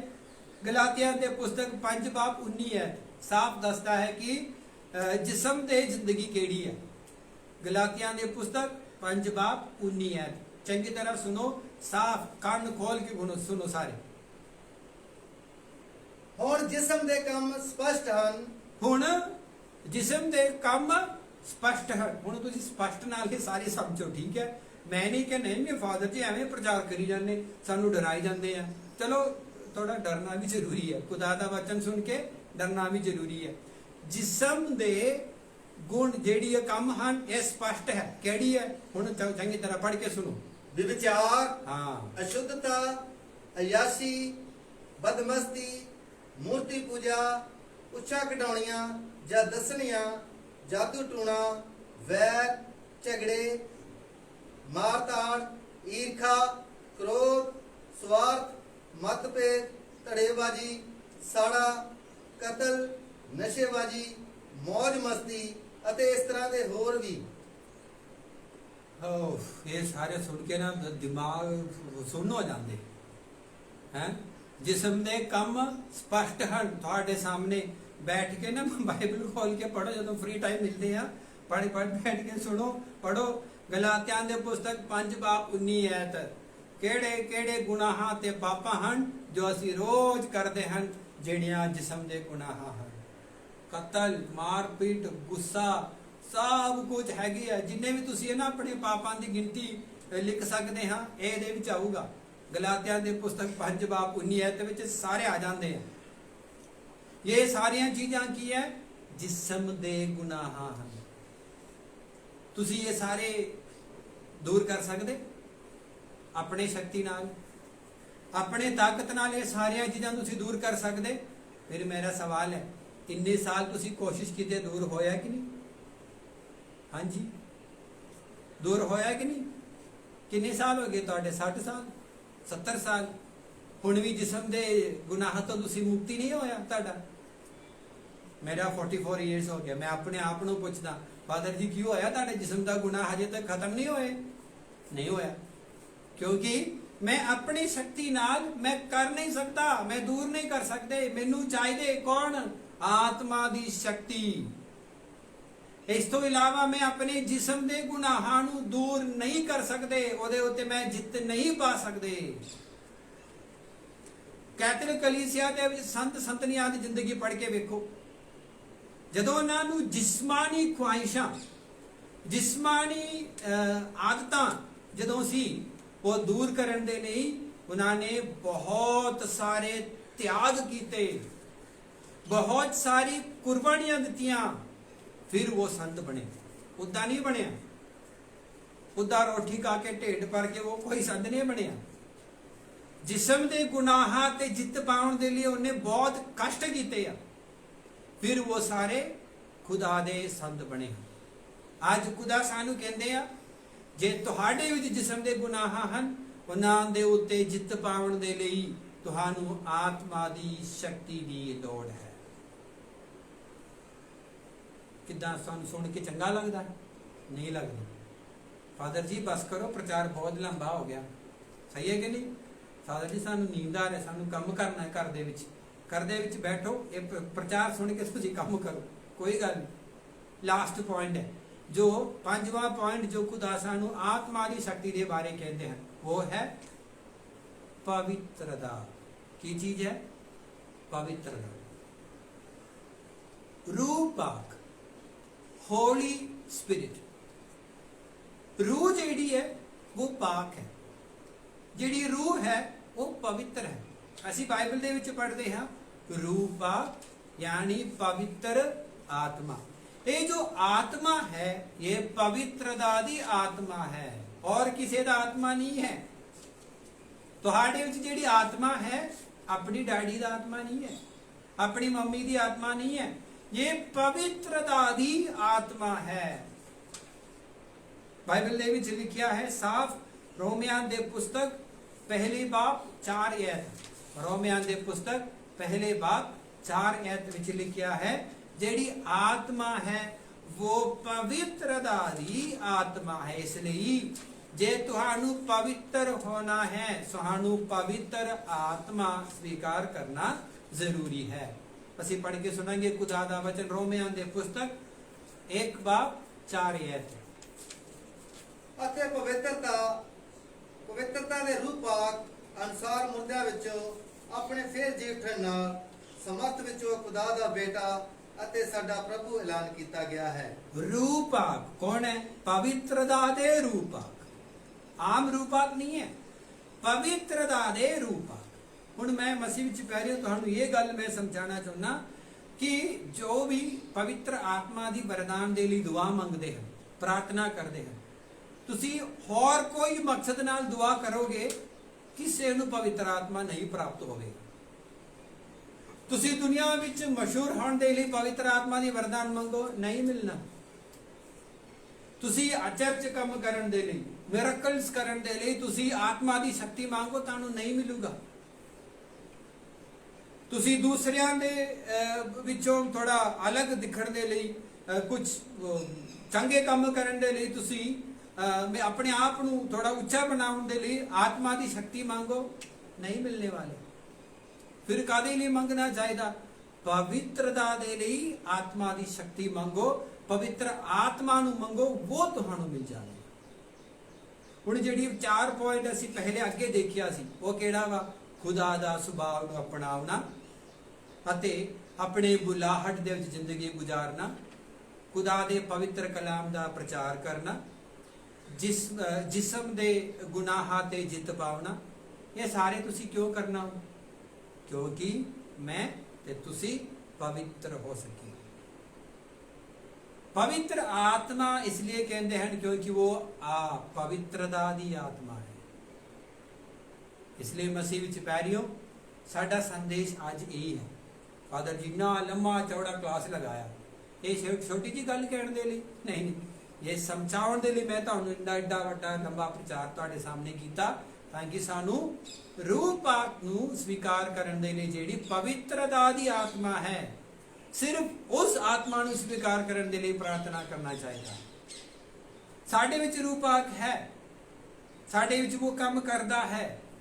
ਹੁਣ ਤੁਸੀਂ ਪ੍ਰਾਰਥਨਾ ਕਰੋ, ਪ੍ਰਭੂ ਮੇਰੀ ਆਤਮਾ ਜੋ ਹੈ, ਜੋ ਖੁਦਾ ਦੀ ਆਤਮਾ ਮੇਰੇ ਵਿੱਚ ਵਾਸ ਕਰਦਾ ਹੈ, ਉਸ ਨੂੰ ਮੈਨੂੰ ਆਪਣੇ ਆਪ ਨੂੰ ਪਵਿੱਤਰ ਕਰਨ ਦੇ ਲਈ ਉਹ ਮੇਰੇ ਵਿੱਚ ਕੰਮ ਕਰੇ। ਉਹ ਇਸ ਬਰਕਤ ਦੇ ਲਈ ਦੁਆ ਕਰੋ। ਤੁਹਾਨੂੰ ਚਾਹੀਦੀ ਹੈ ਕਿਹੜੀ ਆਤਮਾ? ਦੁਸ਼ਟ ਆਤਮਾ ਨਹੀਂ, ਦੁਨੀਆ ਦੀ ਆਤਮਾ ਨਹੀਂ, ਫੈਸ਼ਨ ਸ਼ੋ ਦੀ ਆਤਮਾ ਨਹੀਂ, ਮਸਲ ਦਾ ਆਤਮਾ ਨਹੀਂ, ਫਿਰ ਕਿਹੜੀ ਆਤਮਾ? ਪਵਿੱਤਰਤਾ ਦੀ ਆਤਮਾ ਚਾਹੀਦੀ ਹੈ। ਪਵਿੱਤਰ ਆਤਮਾ ਅਸੀਂ ਸਵੀਕਾਰ ਕਰਾਂਗੇ, ਜੋ ਆਤਮਾ ਸਾਨੂੰ ਆਪਣੇ ਪਵਿੱਤਰਤਾ ਦੇ ਵਿੱਚ ਜ਼ਿੰਦਗੀ ਗੁਜ਼ਾਰਨ ਦੇ ਲਈ ਸ਼ਕਤੀ ਦੇਵੇਗਾ। ਆਓ ਮਸੀਹ ਵਿੱਚ ਪਿਆਰਿਓ, ਅਸੀਂ ਇਸ ਪਾਕ ਮਾਸ ਦੇ ਵੇਲੇ ਬਾਕੀ ਸਾਰੀਆਂ ਮਕਸਦਾਂ ਨੂੰ ਦੂਰ ਰੱਖਾਂਗੇ। ਇਹ ਸਾਰੇ ਨੇ ਕਹਿੰਦੇ ਹਨ ਬਾਕੀ ਸਾਰੀਆਂ ਚੀਜ਼ਾਂ ਬਾਈ ਪ੍ਰੋਡਕਟਸ ਹੈ। ਸਾਡਾ ਮੇਨ ਪ੍ਰੋਡਕਟ ਕੀ ਹੈ? ਆਤਮਾ। ਕਿਹੜੀ ਆਤਮਾ? ਪਵਿੱਤਰ ਆਤਮਾ। ਮੇਰੇ ਵਿੱਚ ਜਿਹੜੀ ਪਵਿੱਤਰਤਾ ਹੈ ਉਹ ਚੀਜ਼ ਚਾਹੀਦੀ ਹੈ। ਬਾਕੀ ਸਾਰੀਆਂ ਚੀਜ਼ਾਂ ਬਾਈ ਪ੍ਰੋਡਕਟਸ ਹੈ, ਉਹ ਤਾਂ ਆਪਣੇ ਆਪ ਸਭ ਕੁਝ ਆ ਜਾਣਗੇ। ਆਓ ਅਸੀਂ ਸਾਰੇ ਮਿਲ ਕੇ ਆਪਣੇ ਪੈਰਿਸ਼ ਦੇ ਸਾਰੇ ਪਰਿਵਾਰਾਂ ਦੇ ਲਈ ਦੁਆ ਕਰਾਂਗੇ, ਹਰ ਇੱਕ ਵਿਅਕਤੀ ਦੇ ਲਈ ਦੁਆ ਕਰਾਂਗੇ।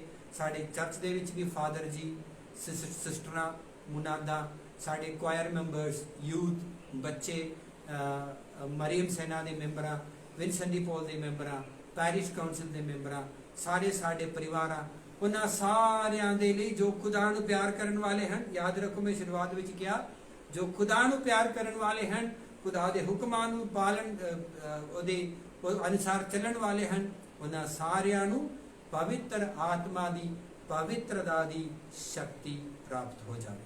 ਖੁਦਾ ਤੁਹਾਨੂੰ ਸਾਰਿਆਂ ਨੂੰ ਆਸ਼ੀਰਵਾਦ ਦੇਵੇ। ਆਮੀਨ।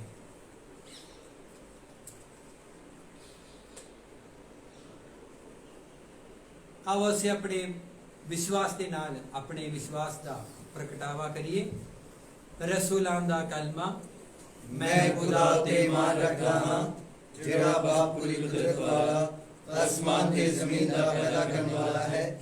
ਮੈਂ ਯਿਸੂ ਮਸੀਹ ਤੇ ਮਾਨ ਰੱਖਦਾ ਹਾਂ, ਜਿਹੜਾ ਉਸ ਦਾ ਇਕਲੌਤਾ ਬੇਟਾ ਤੇ ਸਾਡਾ ਖੁਦਾਵੰਦ ਹੈ। ਔਰ ਬਾਪ ਦੀ ਕੁਦਰਤ ਨਾਲ ਕੁਆਰੀ ਮਰੀਮ ਦੇ ਗਰਭ ਵਿੱਚ ਪਿਆ ਅਤੇ ਉਸ ਤੋਂ ਜੰਮਿਆ। ਉਸਨੇ ਪੈਂਤੀਸ ਪਿਲਾਤੁਸ ਦੇ ਹੱਥ ਵਿੱਚ ਦੁੱਖ ਉਠਾਇਆ, ਸਲੀਬ ਉੱਤੇ ਚੜਾਇਆ ਗਿਆ, ਮਰ ਗਿਆ ਤੇ ਦਫਿਆ ਗਿਆ, ਬਰਜ਼ਖ ਵਿੱਚ ਜਾ ਉਤਰਿਆ, ਤੀਸਰੇ ਦਿਹਾੜੇ ਮੁਰਦਾ ਵਿੱਚ ਜੀ ਉੱਠਿਆ, ਅਸਮਾਨ ਤੇ ਚੜ੍ਹ ਗਿਆ, ਖੁਦਾ ਬਾਪ ਪੂਰੀ ਕੁਦਰਤ ਵਾਲੇ ਦੇ ਸੱਜੇ ਹੱਥ ਜਾ ਬੈਠਾ, ਜਿੱਥੋਂ ਜਿਉਂਦਿਆਂ ਤੇ ਮੁਰਦਿਆਂ ਦਾ ਇਨਸਾਫ ਕਰਨ ਲਈ ਆਵੇਗਾ। ਮੈਂ ਈਮਾਨ ਰੱਖਦਾ ਹਾਂ ਰੂਹ ਪਾਕ ਉੱਤੇ, ਇੱਕ ਪਾਕ ਕੈਥੋਲਿਕ ਕਲੀਸਿਆ, ਪਾਕ ਲੋਕਾਂ ਦੀ ਸ਼ਰਤ, ਗੁਨਾਹਾਂ ਦੀ ਮਾਫੀ, ਜਿਸਮ ਦਾ ਜੀ ਉੱਠਣਾ ਅਤੇ ਹਮੇਸ਼ਾ ਦੀ ਜ਼ਿੰਦਗੀ ਉੱਤੇ। ਆਮੀਨ। ਮਸੀਹ ਵਿੱਚ ਮੇਰੇ ਪਿਆਰੇ ਭਰਾਓ ਤੇ ਭੈਣੋ, ਆਓ ਅਸੀਂ ਸਾਰੇ ਮਿਲ ਕੇ ਪ੍ਰਾਰਥਨਾ ਕਰੀਏ ਕਿ ਪ੍ਰਭੂ ਖੁਦਾ ਅਸਾਂ ਸਾਰਿਆਂ ਨੂੰ ਆਤਮਾ ਦੀ ਸ਼ਕਤੀ ਨਾਲ ਭਰ ਦੇ। ਸਾਡੇ ਵਿੱਚ ਜਿਹੜੀ ਆਤਮਾ ਜੋ ਵਾਸ ਕਰਦਾ ਹੈ, ਉਸ ਨੂੰ ਸ਼ਕਤੀ, ਉਹਦੀ ਸ਼ਕਤੀ ਨਾਲ ਸਾਡੇ ਵਿੱਚ ਕੰਮ ਕਰਨ ਦੇ। ਪਵਿੱਤਰਤਾ ਦੀ ਸ਼ਕਤੀ ਸਾਡੇ ਵਿੱਚ ਮਜ਼ਬੂਤ ਹੋ ਜਾਵੇ ਅਤੇ ਅਸੀਂ ਆਪਣੇ ਜਿਸਮ ਦੇ ਗੁਨਾਹਾਂ ਤੋਂ ਦੂਰ ਰਹਿ ਕੇ ਪਵਿੱਤਰਤਾ ਦੀ ਜ਼ਿੰਦਗੀ ਗੁਜ਼ਾਰ ਸਕੇ। ਸਾਰੇ ਮਿਲ ਕੇ ਆਖੀਏ, ਐ ਪ੍ਰਭੂ ਸਾਡੀ ਦੁਆ ਸੁਣ। ਐ ਪ੍ਰਭੂ ਸਾਡੀ ਦੁਆ ਸੁਣ। ਐ ਪ੍ਰਭੂ, ਅਸੀਂ ਪੈਂਤਾਕੋਸਤ ਦੀ ਮਹਾਨ ਈਦ ਦੇ ਸਮੇਂ ਤੇ ਸਾਡੇ ਸੰਤ ਪਾਪਾ ਪੋਪ ਫ੍ਰਾਂਸਿਸ ਜੀ ਲਈ, ਸਾਡੇ ਬਿਸ਼ਪਾਂ ਫ੍ਰੈਂਕੋ ਤੇ ਅਗਨੈਲੋ, ਕੁੱਲ ਦੁਨੀਆ ਦੇ ਬਿਸ਼ਪ ਸਬਾਨਾ, ਫਾਦਰ ਸਬਾਨਾ ਅਤੇ ਸਿਸਟਰ ਸਬਾਨਾ ਦੇ ਲਈ ਪ੍ਰਾਰਥਨਾ ਕਰਦੇ ਹਾਂ। ਪ੍ਰਭੂ, ਤੁਸੀਂ ਆਪਣਾ ਪਵਿੱਤਰ ਆਤਮਾ ਜਿਸ ਤਰ੍ਹਾਂ ਚੇਲਿਆਂ ਤੇ ਅਭਿਸ਼ੇਕ ਨਾਲ ਕੱਲਿਆ ਅਤੇ ਉਹਨਾਂ ਨੇ ਦਲੇਰੀ ਦੇ ਨਾਲ ਤੁਹਾਡੇ ਸੁਸਮਾਚਾਰ ਨੂੰ ਫੈਲਾਇਆ। ਐ ਪ੍ਰਭੂ, ਉਸੇ ਦਲੇਰੀ ਦੇ ਆਤਮਾ ਨਾਲ ਇੱਕ ਇੱਕ ਨੂੰ ਤੁਸੀਂ ਆਪਣੀ ਆਤਮਾ ਦਾ ਅਭਿਸ਼ੇਕ ਦੇ ਦਿਓ, ਤਾਂ ਜੋ ਪ੍ਰਭੂ ਜੀ ਤੁਹਾਡੇ ਪਾਕ ਵਚਨ ਨੂੰ ਦੁਨੀਆ ਦੇ ਕੋਨੇ-ਕੋਨੇ ਤੱਕ ਫੈਲਾ ਸਕਣ। ਅਨੁਵਚਨ। हे प्रभु साडी दुआ सुन। ਐ ਪ੍ਰਭੂ, ਅਸੀਂ ਪ੍ਰਾਰਥਨਾ ਕਰਦੇ ਹਾਂ ਸਾਡੀ ਪੈਰਸ਼ ਦੇ ਹਰ ਇੱਕ ਪਰਿਵਾਰ ਦੇ ਲਈ ਅਤੇ ਉਹਨਾਂ ਭੈਣ ਭਰਾਵਾਂ ਦੇ ਲਈ ਵੀ ਜੋ ਇਸ ਸਮੇਂ ਆਨਲਾਈਨ ਪ੍ਰਭੂ ਪਾਕ ਮਾਸ ਵਿੱਚ ਹਿੱਸਾ ਲੈ ਰਹੇ ਹਨ। ਐ ਪ੍ਰਭੂ, ਤੁਸੀਂ ਇਹਨਾਂ ਸਾਰਿਆਂ ਦੇ ਪਰਿਵਾਰਾਂ ਤੇ ਆਪਣੇ ਪਵਿੱਤਰ ਆਤਮਾ ਨੂੰ ਕੱਲ ਦਿਓ, ਤਾਂ ਜੋ ਤੁਹਾਡੀ ਪਾਕ ਮਰਜ਼ੀ ਨੂੰ ਤੁਹਾਡੇ ਪਵਿੱਤਰ ਅਨੁਸਾਰ ਆਤਮਾ ਦੇ ਆਗਿਆ ਅਨੁਸਾਰ ਚੱਲਦੇ ਹੋਏ ਪੂਰਾ ਕਰ ਸਕਣ। ਅਨੁਵਚਨ। हे प्रभु साडी दुआ सुन। हे प्रभु ਯੇਸੂ, ਅਸੀਂ ਪ੍ਰਾਰਥਨਾ ਕਰਦੇ ਹਾਂ ਸਾਡੇ ਹਰ ਇੱਕ ਭੈਣ ਭਰਾਵਾਂ ਜੋ ਸਾਡੇ ਭਾਰਤ ਦੇਸ਼ ਦੇ ਵਿੱਚ ਬਿਮਾਰ ਹੈ, ਪ੍ਰਭੂ ਜੀ ਇਸ ਮਹਾਮਾਰੀ ਤੋਂ ਮੁਕਤੀ ਪਾਉਣ ਦੇ ਲਈ, ਇਸ ਮਹਾਮਾਰੀ ਤੋਂ ਚੰਗਿਆਈ ਪ੍ਰਾਪਤ ਕਰਨ ਦੇ ਲਈ ਪ੍ਰਭੂ ਆਪਣੀ ਸ਼ਕਤੀ ਦੇ ਨਾਲ, ਆਤਮਾ ਦੀ ਸ਼ਕਤੀ ਨੂੰ ਕੱਲ ਕੇ ਹਰ ਇੱਕ ਨੂੰ ਛੂ ਕੇ ਚੰਗਾ ਕਰ, ਤਾਂ ਕਿ ਉਹ ਸਾਰੇ ਕੇ ਸਾਰੇ ਚੰਗੀ ਸਿਹਤ ਪ੍ਰਾਪਤ ਕਰਨ। ਅਨੁਵਚਨ। हे प्रभु साडी दुआ सुन। हे प्रभु, ਅਸੀਂ ਪ੍ਰਾਰਥਨਾ ਕਰਦੇ ਹਾਂ ਤੁਹਾਡੀ ਆਤਮਾ ਦੀ ਸ਼ਕਤੀ ਦੇ ਲਈ, ਜੋ ਇਸ ਵੇਲੇ ਇਸਰਾਇਲ, ਗਾਜ਼ਾ, ਫਲਸਤੀਨ ਦੇ ਵਿੱਚ ਜਿਹੜੀ ਯੁੱਧ ਦੇ ਵਿੱਚ, ਜੰਗ ਦੇ ਵਿੱਚ ਪ੍ਰਭੂ ਜੀ ਬਹੁਤ ਸਾਰੇ ਲੋਕ ਜੋ ਮਰ ਜਾਂਦੇ ਹਨ, ਉਸ ਲੜਾਈ ਨੂੰ ਖਤਮ ਕਰਨ ਦੇ ਲਈ, ਉਸ ਜੰਗ ਨੂੰ ਖਤਮ ਕਰਨ ਦੇ ਲਈ ਪ੍ਰਭੂ ਤੁਹਾਡੀ ਆਤਮਾ ਨੂੰ ਕੱਲ ਕੇ ਉਹਨਾਂ ਅਧਿਕਾਰੀਆਂ ਨੂੰ ਪ੍ਰੇਰਿਤ ਕਰ, ਤਾਂ ਕਿ ਉਹ ਸ਼ਾਂਤੀ ਦੀ ਰਾਹ ਨੂੰ ਚੁਣ ਸਕੇ ਅਤੇ ਸਾਰੇ ਲੋਕ ਚੰਗੀ ਜ਼ਿੰਦਗੀ ਉਸ ਦੇਸ਼ਾਂ ਵਿੱਚ ਗੁਜ਼ਾਰ ਸਕੇ। ਅਨੁਵਚਨ। हे प्रभु साडी दुआ सुन। ਆਓ ਅਸੀਂ ਇੱਕ ਦੂਸਰੇ ਦੇ ਲਈ ਪ੍ਰਾਰਥਨਾ ਕਰਦੇ ਹੋਏ ਆਤਮਾ ਦੀ ਸ਼ਕਤੀ ਨੂੰ ਪ੍ਰਾਪਤ ਕਰਨ ਦੇ ਲਈ, ਆਤਮਾ ਦੀ ਸ਼ਕਤੀ ਸਾਡੇ ਵਿੱਚ ਕੰਮ ਕਰਨ ਦੇ ਲਈ ਅਸੀਂ ਖੁਦਾ ਦੇ ਅੱਗੇ ਮਨੋ ਦੁਆ ਕਰੀਏ।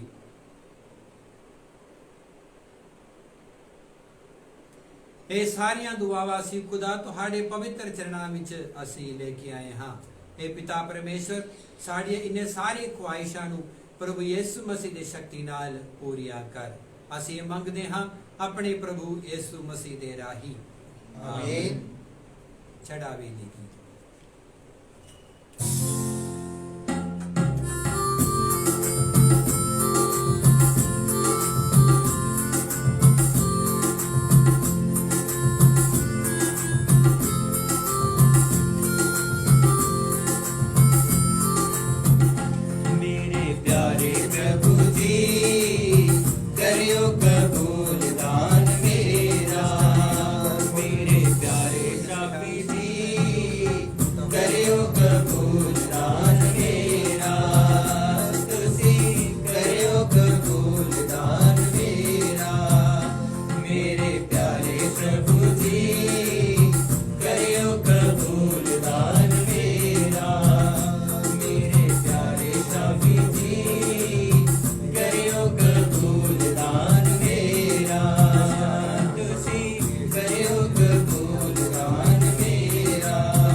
प्रार्थना करो कि मेरी अते तुहाडी इस कुर्बानी पूरी कुदरत वाले खुदा बाप नू कबूल होवे।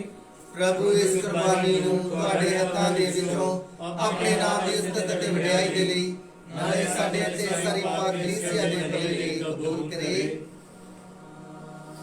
हे प्रभु बख्श दे कि तेरे बेटे दे वायदे दे मुताबिक तेरा रूपा किस कुर्बानी दे छुपे होए भेद नू होर डूंगाई नाल साडे उते जाहिर करे। वो अपनी मेहर नाल पूर्ण सच्चाई वल साडी अगुवाई करे। साडे प्रभु यीशु मसीह दे राही। ਆਮੀਨ। ਪ੍ਰਭੂ ਤੁਹਾਡੇ ਨਾਲ ਹੋਵੇ। ਅਤੇ ਤੁਹਾਡੀ ਰੂਹ ਨਾਲ ਵੀ ਹੋਵੇ। ਤੁਸੀਂ ਆਪਣੇ ਦਿਲ ਪ੍ਰਭੂ ਵੱਲ ਲਗਾਓ। ਅਸੀਂ ਆਪਣੇ ਦਿਲ ਪ੍ਰਭੂ ਵੱਲ ਲਾਉਂਦੇ ਹਾਂ। ਅਸੀਂ ਆਪਣੇ ਪ੍ਰਭੂ ਖੁਦਾ ਦਾ ਧੰਨਵਾਦ ਕਰੀਏ। ਇਹ ਸਹੀ ਅਤੇ ਯੋਗ ਹੈ। हे प्रभु पवित्र बा पूरी कुदरत वाले अते अकाल खुदा, ये सचमुच सही अते योग है ते मुक्ति पाउण दा राह है कि असी हर वेले अते हर था यीशु मसीह अपने प्रभु दे राही तेरा धन्नवाद करिए। अज दे दिन तू अपने उन्हां बच्चियां उते अपने रूपाक नू भेजिया। ਉਹਨਾਂ ਉਤੇ ਤੇਰੇ ਇਕਲੌਤੇ ਬੇਟੇ ਦੇ ਜੀਵਨ ਦੇ ਭਾਗੀ ਹੋਣ ਦੀ ਮੋਹਰ ਲੱਗੀ ਹੋਈ ਸੀ। ਉਸ ਤਰ੍ਹਾਂ ਤੂੰ ਪਾਸਕਾ ਦੇ ਭੇਦ ਨੂੰ ਮੁਕੰਮਲ ਕੀਤਾ। ਅੱਜ ਅਸੀਂ ਕਲੀਸਿਆ ਦੇ ਮਹਾਨ ਸ਼ੁਰੂਆਤ ਦੀ ਯਾਦ ਵਿੱਚ ਖੁਸ਼ੀ ਮਨਾਉਂਦੇ ਹਾਂ, ਜਦੋਂ ਤੇਰੇ ਰੂਪਾਕ ਨੇ ਸਾਰੀਆਂ ਕੌਮ ਨੂੰ ਇੱਕੋ ਤੇ ਸੱਚੇ ਖੁਦਾ ਬਾਰੇ ਗਿਆਨ ਦਿੱਤਾ ਹੈ। ਲੋਕਾਂ ਦੀਆਂ ਵੱਖ-ਵੱਖ ਭਾਸ਼ਾਵਾਂ ਤੋਂ ਤੂੰ ਇੱਕੋ ਹੀ ਆਵਾਜ਼ ਨੂੰ ਬਣਾਇਆ ਤਾਂ ਕਿ ਇੱਕੋ ਹੀ ਇਮਾਨ ਦਾ ਐਲਾਨ ਕੀਤਾ ਜਾਵੇ। ਇਸ ਲਈ ਅਸੀਂ ਆਪਣੀ ਖੁਸ਼ੀ ਵਿੱਚ ਫਰਿਸ਼ਤਿਆਂ ਦੇ ਸੰਗਤੀ ਜਤਿਆਂ ਨਾਲ ਮਿਲ ਕੇ ਤੇਰੀ ਮਹਿਮਾ ਦੇ ਗੀਤ ਗਾਉਂਦੇ ਹੋਏ ਇਹ ਐਲਾਨ ਕਰਦੇ ਹਾਂ। ਪਾਕ ਪਾਕ ਪਾਕ ਲਸ਼ਕਰਾਂ ਦੇ ਪ੍ਰਭੂ ਖੁਦਾ, स्वर्ग के धरती जलाल और भरपूर हन। ऊंचाइयां में विचोसना, मुबारक है वो जो प्रभु के नाम ते होता है। ऊंचाइयां में विचोसना।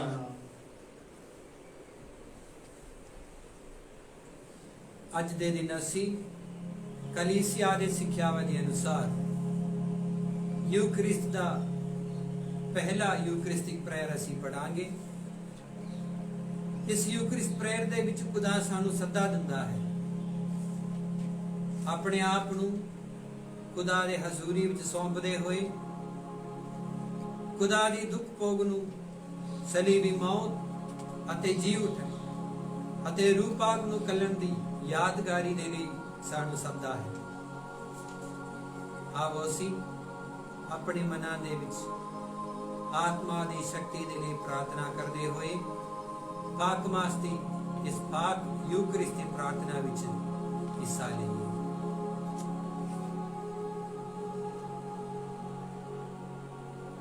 हे अति दयालु बाप, असी तेरे बेटे साडे प्रभु यीशु मसीह दे राही तेरे अगे हलीमी भरी दुआ ते बेनती करदे हां कि तू इन्हां पेंठां नूं, इन्हां नजरानियां नूं, ਇਹਨਾਂ ਪਾਕ ਅਤੇ ਬੇਦੰਗ ਕੁਰਬਾਨੀਆਂ ਨੂੰ ਕਬੂਲ ਕਰ ਅਤੇ ਇਹਨਾਂ ਨੂੰ ਬਰਕਤ ਦੇ, ਜੋ ਅਸੀਂ ਸਭ ਤੋਂ ਪਹਿਲਾਂ ਤੇਰੀ ਪਵਿੱਤਰ ਕੈਥੋਲਿਕ ਕਲੀਸਿਆ ਲਈ ਤੈਨੂੰ ਚੜਾਉਂਦੇ ਹਾਂ। ਮਿਹਰਬਾਨੀ ਨਾਲ ਤੂੰ ਇਸ ਨੂੰ ਸ਼ਾਂਤੀ ਬਖਸ਼ ਦੇ, ਇਸ ਦੀ ਨਿਗਰਾਨੀ ਕਰ ਅਤੇ ਕੁੱਲ ਦੁਨੀਆ ਵਿੱਚ ਇਸ ਨੂੰ ਇਕੱਠੇ ਰੱਖ ਅਤੇ ਇਸ ਦੀ ਰਹਿਨਮਾਈ ਕਰ। ਅਤੇ ਨਾਲ ਹੀ ਤੇਰੇ ਸੇਵਕ ਸਾਡੇ ਸੰਤ ਬਾਬਾ ਫ੍ਰਾਂਸਿਸ ਨੂੰ, ਸਾਡੇ ਬਿਸ਼ਪ ਫ੍ਰੈਂਕੋ ਅਤੇ ਅਗਨੇਲੋ ਨੂੰ ਅਤੇ ਉਹਨਾਂ ਸਾਰਿਆਂ ਨੂੰ ਜੋ ਸੱਚਾਈ ਵਿੱਚ ਕਾਇਮ ਰਹਿੰਦੇ ਹੋਏ ਕੈਥੋਲਿਕ ਅਤੇ ਰਸੂਲੀ ਈਮਾਨ ਦਾ ਪ੍ਰਚਾਰ ਕਰਦੇ ਹਨ। ਇਹ ਪ੍ਰਭੂ ਆਪਣੇ ਸੇਵਕਾਂ ਨੂੰ ਯਾਦ ਕਰ ਅਤੇ ਉਹਨਾਂ ਸਾਰਿਆਂ ਨੂੰ ਵੀ ਜਿਹੜੇ ਇੱਥੇ ਇਕੱਠੇ ਹਨ, ਜਿਨ੍ਹਾਂ ਦੇ ਈਮਾਨ ਅਤੇ ਸ਼ਰਧਾ ਤੋਂ ਤੂੰ ਜਾਣੂ ਹੈ, ਉਹਨਾਂ ਲਈ ਅਤੇ ਜਿਹੜੇ ਉਹਨਾਂ ਦੇ ਪਿਆਰ ਹਨ, ਉਹਨਾਂ ਸਭਨਾਂ ਲਈ ਅਸੀਂ ਮਹਿਮਾ ਦੀ ਇਹ ਕੁਰਬਾਨੀ ਚੜਾਉਂਦੇ ਹਾਂ। ਅਤੇ ਨਾਲ ਹੀ ਉਹ ਆਪਣੇ ਆਪ ਲਈ ਅਤੇ ਆਪਣੇ ਪਿਆਰਿਆਂ ਲਈ ਇੱਕ ਕੁਰਬਾਨੀ ਚੜਾਉਂਦੇ ਹਨ ਤਾਂ ਜੋ ਉਹਨਾਂ ਦੀਆਂ ਰੂਹਾਂ ਨੂੰ ਨਜਾਤ ਮਿਲੇ। ਇਹ ਸੱਚੇ ਜਿਉਂਦੇ ਅਤੇ ਅਕਾਲ ਖੁਦਾ, ਇਸ ਕੁਰਬਾਨੀ ਨਾਲ ਉਹ ਚੰਗੀ ਸਿਹਤ ਅਤੇ ਤੰਦਰੁਸਤੀ ਦੇ ਆਸ ਰੱਖਦੇ ਹਨ ਅਤੇ ਤੇਰੇ ਅੱਗੇ ਕੀਤੇ ਵਾਅਦਾ ਨੂੰ ਪੂਰਾ ਕਰਦੇ ਹਨ।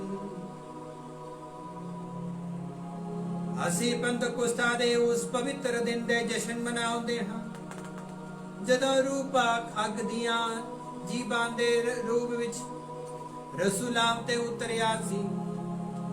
ਅਸੀਂ ਉਹਨਾਂ ਨਾਲ ਸ਼ਰੀਕ ਹੁੰਦੇ ਹਾਂ। ਅਸੀਂ ਜਿਨ੍ਹਾਂ ਨੂੰ ਅਸੀਂ ਆਦਰ ਨਾਲ ਯਾਦ ਕਰਦੇ ਹਾਂ, ਖਾਸ ਕਰਕੇ ਸ਼ਾਨਾ ਵਾਲੀ ਤਨ ਸੰਤ ਕੁਆਰੀ ਮਰੀਮ, ਯਿਸੂ ਮਸੀਹ ਸਾਡੇ ਪ੍ਰਭੂ ਅਤੇ ਖੁਦਾ ਦੀ ਮਾਂ, ਉਸੇ ਕੁਆਰੀ ਦੇ ਮੁਬਾਰਕ ਵਰਸੰਦੀ ਯੂਸਫ, ਤੇਰੇ ਤਨ ਰਸੂਲਾਂ ਤੇ ਸ਼ਹੀਦ ਪਤਰਸ, ਪੌਲੋਸ, ਇੰਦਰਿਆਸ, ਯਾਕੂਬ, ਯੂਹੰਨਾ, ਤੋਮਸ, ਫਿਲਿਪੁਸ, ਬਰਤਲਮਈ ਅਤੇ ਪੌਲੋਸ ਅਤੇ ਸਾਰੇ ਸੰਤਾਨ ਸਣੇ ਇਹਨਾਂ ਦੀਆਂ ਖੂਬੀਆਂ ਤੇ ਸਿਫਾਰਿਸ਼ਾਂ ਰਾਹੀਂ ਬਖਸ਼ ਦੇ ਕਿ ਅਸੀਂ ਹਰ ਕੰਮ ਵਿੱਚ ਸਦਾ ਤੇਰੀ ਮਦਦ ਨਾਲ ਸੁਰੱਖਿਅਤ ਰਹੇ।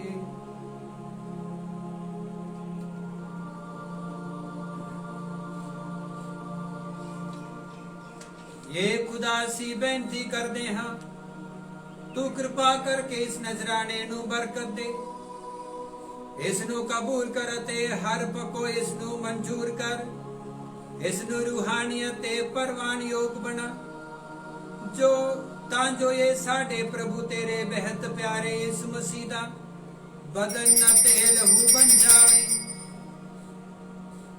ਆਪਣੇ ਦੁੱਖ ਦਸਿਆਂ ਦੇ ਇੱਕ ਦਿਨ ਪਹਿਲਾਂ ਉਸਨੇ ਆਪਣੇ ਪਵਿੱਤਰ ਤੇ ਮਾਨਯੋਗ ਹੱਥਾਂ ਵਿੱਚ ਰੋਟੀ ਲਈ ਅਤੇ ਆਪਣੀਆਂ ਅੱਖਾਂ ਨੂੰ ਸਵਰਗਾਂ ਵੱਲ ਚੁੱਕ ਕੇ ਤੇਰੇ ਵੱਲ, ਆਪਣੀ ਪੂਰੀ ਕੁਦਰਤ ਵਾਲੇ ਬਾਪ ਵੱਲ ਵੇਖ ਕੇ ਤੈਨੂੰ ਧੰਨਵਾਦ ਦਿੰਦੇ ਹੋਏ ਬਰਕਤ ਦਿੱਤੀ, ਰੋਟੀ ਤੋੜੀ ਅਤੇ ਆਪਣੇ ਚੇਲਿਆਂ ਨੂੰ ਦਿੱਤੀ, ਇਹ ਕਹਿੰਦੇ ਹੋਏ, ਤੁਸੀਂ ਸਾਰੇ ਲਵੋ ਤੇ ਇਸ ਵਿੱਚੋਂ ਖਾਓ, ਕਿਉਂ ਜੋ ਇਹ ਮੇਰਾ ਬਦਨ ਹੈ ਜਿਹੜਾ ਤੁਹਾਡੇ ਲਈ ਕੁਰਬਾਨ ਕੀਤਾ ਜਾਵੇਗਾ।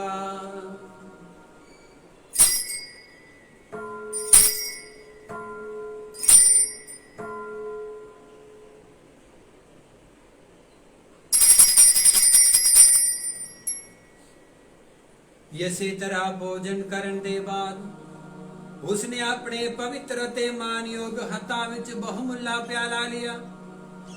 ਇੱਕ ਵਾਰ ਫਿਰ ਧੰਨਵਾਦ ਕਰਦੇ ਹੋਏ ਉਸਨੇ ਬਰਕਤ ਦਿੱਤੀ ਅਤੇ ਪਿਆਲਾ ਆਪਣੇ ਚੇਲਿਆਂ ਨੂੰ ਦਿੱਤਾ, ਇਹ ਕਹਿੰਦੇ ਹੋਏ, ਤੁਸੀਂ ਸਾਰੇ ਲਵੋ ਅਤੇ ਇਸ ਵਿੱਚੋਂ ਪੀਓ, ਕਿਉਂ ਜੋ ਇਹ ਮੇਰੇ ਲਹੂ ਦਾ ਪਿਆਲਾ ਹੈ, ਨਵੇਂ ਤੇ ਸਦੀਵੀ ਨੇਮ ਦਾ ਲਹੂ, ਜੋ ਤੁਹਾਡੇ ਅਤੇ ਬਹੁਤਿਆਂ ਵਾਸਤੇ ਗੁਨਾਹਾਂ ਦੀ ਮਾਫੀ ਲਈ ਵਹਾਇਆ ਜਾਵੇਗਾ। ਮੇਰੀ ਯਾਦ ਵਿੱਚ ਇਹ ਕਰਿਆ ਕਰੋ।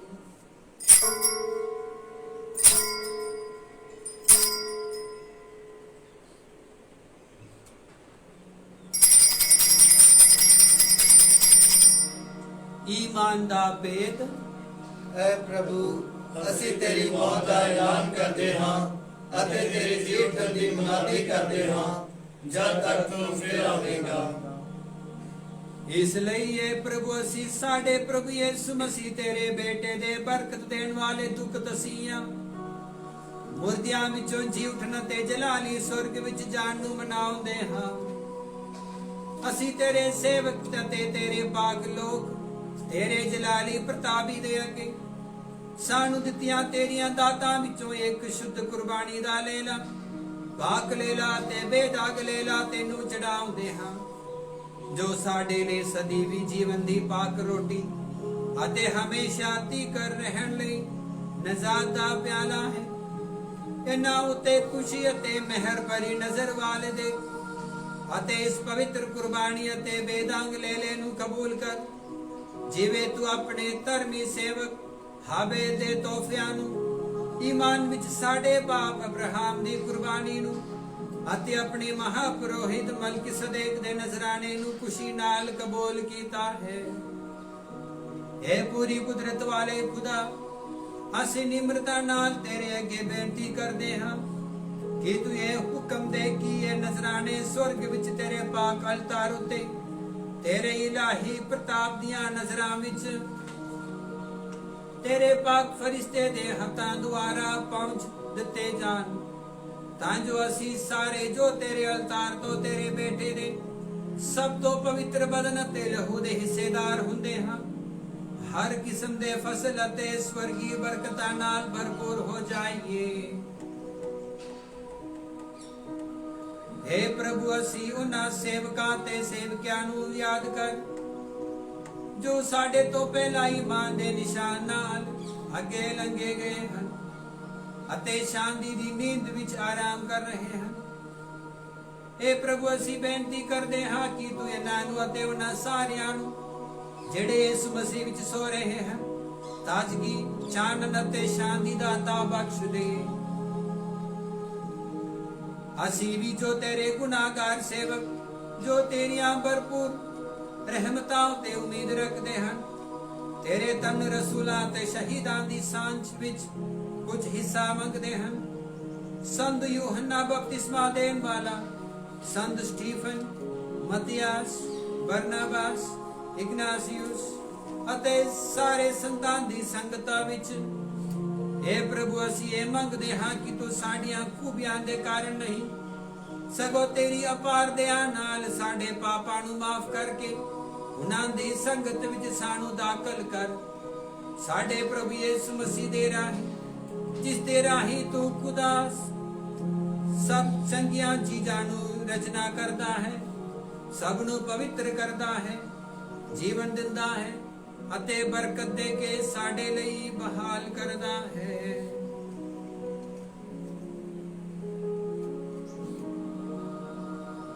ਉਸ ਦੇ ਰਾਹੀ ਅਤੇ ਉਸ ਦੇ ਨਾਲ ਅਤੇ ਉਸ ਦੇ ਵਿੱਚ ਇਹ ਖੁਦਾ ਪੂਰੀ ਕੁਦਰਤ ਵਾਲੇ ਰੂਪਾ ਦੀ ਏਕਤਾ ਵਿੱਚ ਸਭ ਜਲਾਲ ਤੇ ਵਡਿਆਈ ਤੇਰੀ ਹੀ ਹੈ, ਸਦਾ ਤੋਂ ਸਦਾ ਤੀਕ।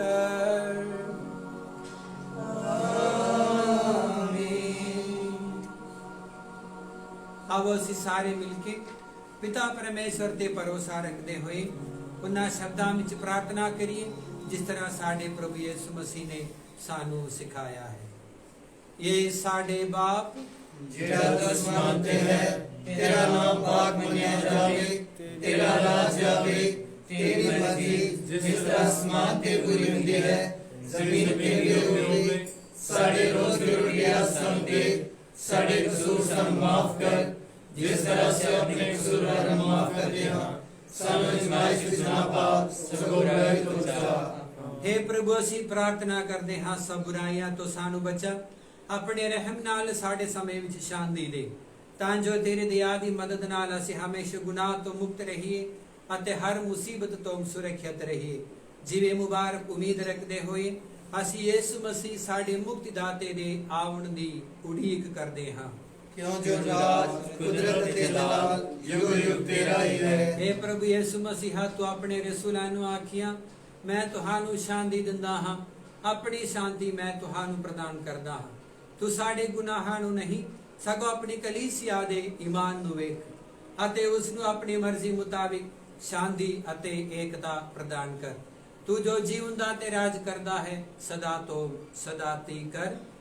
ਆਮੀਨ। ਪ੍ਰਭੂ ਦੀ ਸ਼ਾਂਤੀ ਸਦਾ ਤੁਹਾਡੇ ਨਾਲ ਹੋਵੇ ਅਤੇ ਤੁਹਾਡੀ ਰੂਹ ਦੇ ਨਾਲ ਵੀ ਹੋਵੇ। ਆਓ ਅਸੀਂ ਆਪਸ ਵਿੱਚ ਸ਼ਾਂਤੀ ਦਾ ਸਲਾਮ ਦੇਈਏ। ਐ ਲੀਲੇ ਖੁਦਾ ਦੇ, ਤੂੰ ਜਿਹੜਾ ਦੁਨੀਆ ਦੇ ਗੁਨਾਹ ਚੁੱਕ ਲੈ ਜਾਂਦਾ ਹੈ, ਸਾਡੇ ਉੱਤੇ ਦਇਆ ਕਰ। ਐ ਲੀਲੇ ਖੁਦਾ ਦੇ, ਤੂੰ ਜਿਹੜਾ ਦੁਨੀਆ ਦੇ ਗੁਨਾਹ ਚੁੱਕ ਲੈ ਜਾਂਦਾ ਹੈ, ਸਾਡੇ ਉੱਤੇ ਦਇਆ ਕਰ। ਐ ਲੀਲੇ ਖੁਦਾ ਦੇ, ਤੂੰ ਜਿਹੜਾ ਦੁਨੀਆ ਦੇ ਗੁਨਾਹ ਚੁੱਕ ਲੈ ਜਾਂਦਾ ਹੈ, ਸਾਨੂੰ ਸ਼ਾਂਤੀ ਦੇ।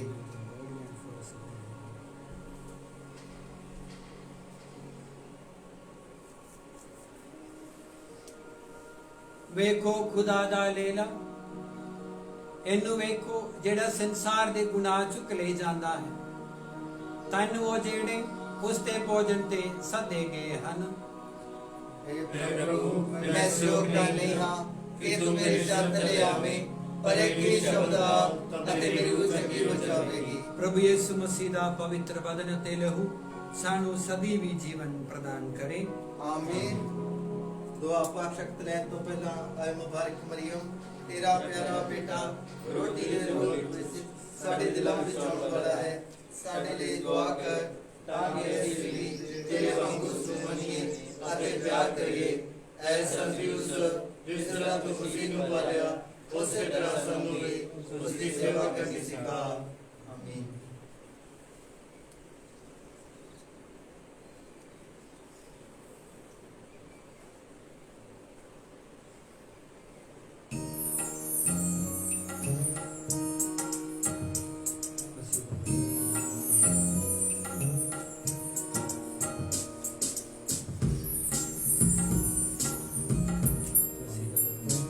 ਆਓ ਬਾਰਿਸ਼ ਰੱਖ ਲੈਣ ਚੱਲੀਏ, ਸਾਰਿਆਂ ਨੂੰ ਫੂਲ ਗੁਲਾਮਦਾ ਅੱਗੇ ਮੰਦੇ ਅਤੇ ਪਾਰ ਹੇਠਾਂ ਦੱਬਿਆਂ, ਦੁਖੀ ਦਿਲਾਂ ਨੂੰ ਆਰਾਮ ਪਹੁੰਚਾਉਂਦਾ। ਆਓ ਬਾਰਿਸ਼ ਰੱਖ ਲੈਣ ਚੱਲੀਏ, ਸਾਰਿਆਂ ਨੂੰ ਫੂਲ ਗੁਲਾਮਦਾ ਅੱਗੇ ਮੰਦੇ ਅਤੇ ਪਾਰ ਹੇਠਾਂ ਦੱਬਿਆਂ, ਦੁਖੀ ਦਿਲਾਂ ਨੂੰ ਆਰਾਮ ਪਹੁੰਚਾਉਂਦਾ। ਜ਼ਿੰਦਾ ਰੋਟੀ ਮੈਂ ਜ਼ਿੰਦਗੀ ਦੀ, ਯਿਸੂ ਨੇ ਫਰਮਾਇਆ ਹੈ, ਯਿਸੂ ਨੇ ਫਰਮਾਇਆ ਹੈ। ਉਤਰੇ ਆਇਆ ਅਸਮਾਨਾਂ ਤੋਂ, ਤਰਸੇ ਸਾਰੇ ਉੱਤੇ ਆਇਆ ਹੈ, ਤਰਸੇ ਸਾਰੇ ਉੱਤੇ ਆਇਆ ਹੈ। ਜਿਹੜਾ ਸਾਫ ਦਿਲ ਨਾਲ ਰੋਟੀ ਖਾਂਦਾ, ਉਹਦੇ ਜ਼ਿੰਦਗੀ ਸਦਾ ਵਾਲੀ ਪਾਉਂਦਾ। ਜਿਹੜਾ ਸਾਫ ਦਿਲ ਨਾਲ ਰੋਟੀ ਖਾਂਦਾ, ਉਹਦੇ ਜ਼ਿੰਦਗੀ ਸਦਾ ਵਾਲੀ ਪਾਉਂਦਾ। ਟੱਕੇ ਮੰਦੇ ਅਤੇ ਪਾਰ ਹੇਠਾਂ ਦੱਬਿਆਂ, ਦੁਖੀ ਦਿਲਾਂ ਨੂੰ ਆਰਾਮ ਪਹੁੰਚਾਉਂਦਾ। ਆਓ ਬਾਰਿਸ਼ ਰੱਖ ਲੈਣ ਚੱਲੀਏ, ਸਾਰਿਆਂ ਨੂੰ ਫੂਲ ਗੁਲਾਮਦਾ ਅੱਗੇ ਮੰਦੇ ਅਤੇ ਪਾਰ ਹੇਠਾਂ ਦੱਬਿਆਂ, ਦੁਖੀ ਦਿਲਾਂ ਨੂੰ ਆਰਾਮ ਪਹੁੰਚਾਉਂਦਾ।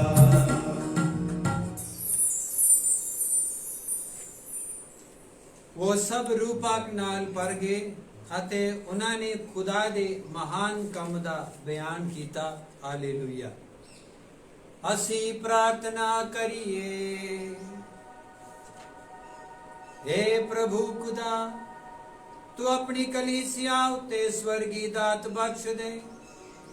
ਜੋ ਫਸਲ ਤੂੰ ਸਾਨੂੰ ਦਿੱਤਾ ਹੈ, ਉਸ ਦੀ ਹਿਫਾਜ਼ਤ ਕਰ, ਤਾਂ ਜੋ ਕਲੀਸਿਆ ਉੱਤੇ ਬਰਸਾਈਆਂ ਗਈਆਂ ਰੂਪਾਂ ਦੀਆਂ ਬਖਸ਼ਿਸ਼ਾਂ ਪੂਰਨ ਸ਼ਕਤੀ ਨਾਲ ਉਸ ਵਿੱਚ ਕਾਇਮ ਰਹਿਣ। ਬਖਸ਼ ਦੇ ਕਿ ਇਹ ਰੂਹਾਨੀ ਭੋਜਨ ਕਲੀਸਿਆ ਲਈ ਸਦੀ ਵੀ ਨਜਾਤ ਦਾ ਵਰਦਾਨ ਲੈ ਆਵੇ, ਸਾਡੇ ਪ੍ਰਭੂ ਯਿਸੂ ਮਸੀਹ ਦੇ ਰਾਹੀਂ। ਆਮੀਨ। ਪ੍ਰਭੂ ਤੁਹਾਡੇ ਨਾਲ ਹੋਵੇ ਅਤੇ ਤੁਹਾਡੀ ਰੂਹ ਨਾਲ ਵੀ ਹੋਵੇ। ਪੂਰੀ ਕੁਦਰਤ ਵਾਲੇ ਖੁਦਾ, ਬਾਪ ਅਤੇ ਬੇਟੇ ਅਤੇ ਰੂਪਾ ਤੁਹਾਨੂੰ ਸਾਰਿਆਂ ਨੂੰ ਆਸ਼ੀਰਵਾਦ ਦੇਵੇ। ਆਮੀਨ। ਕੁਰਬਾਨੀ ਅਰਪਣ ਕੀਤੀ ਗਈ ਹੈ, ਪ੍ਰਭੂ ਦੀ ਸ਼ਾਂਤੀ ਵਿੱਚ ਜਾਈਏ। Hallelujah, hallelujah. ਖੁਦਾ ਦਾ ਸ਼ੁਕਰ ਹੋਵੇ। Hallelujah, hallelujah.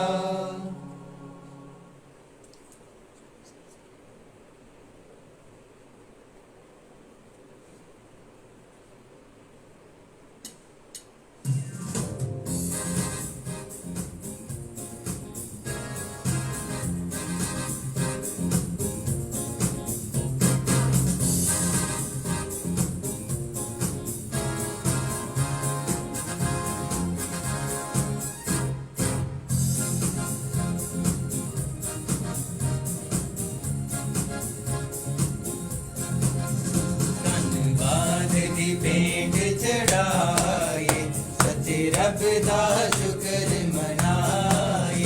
धन्यवाद दी भेंट चढ़ाए, सच्चे रब दा शुक्र मनाए।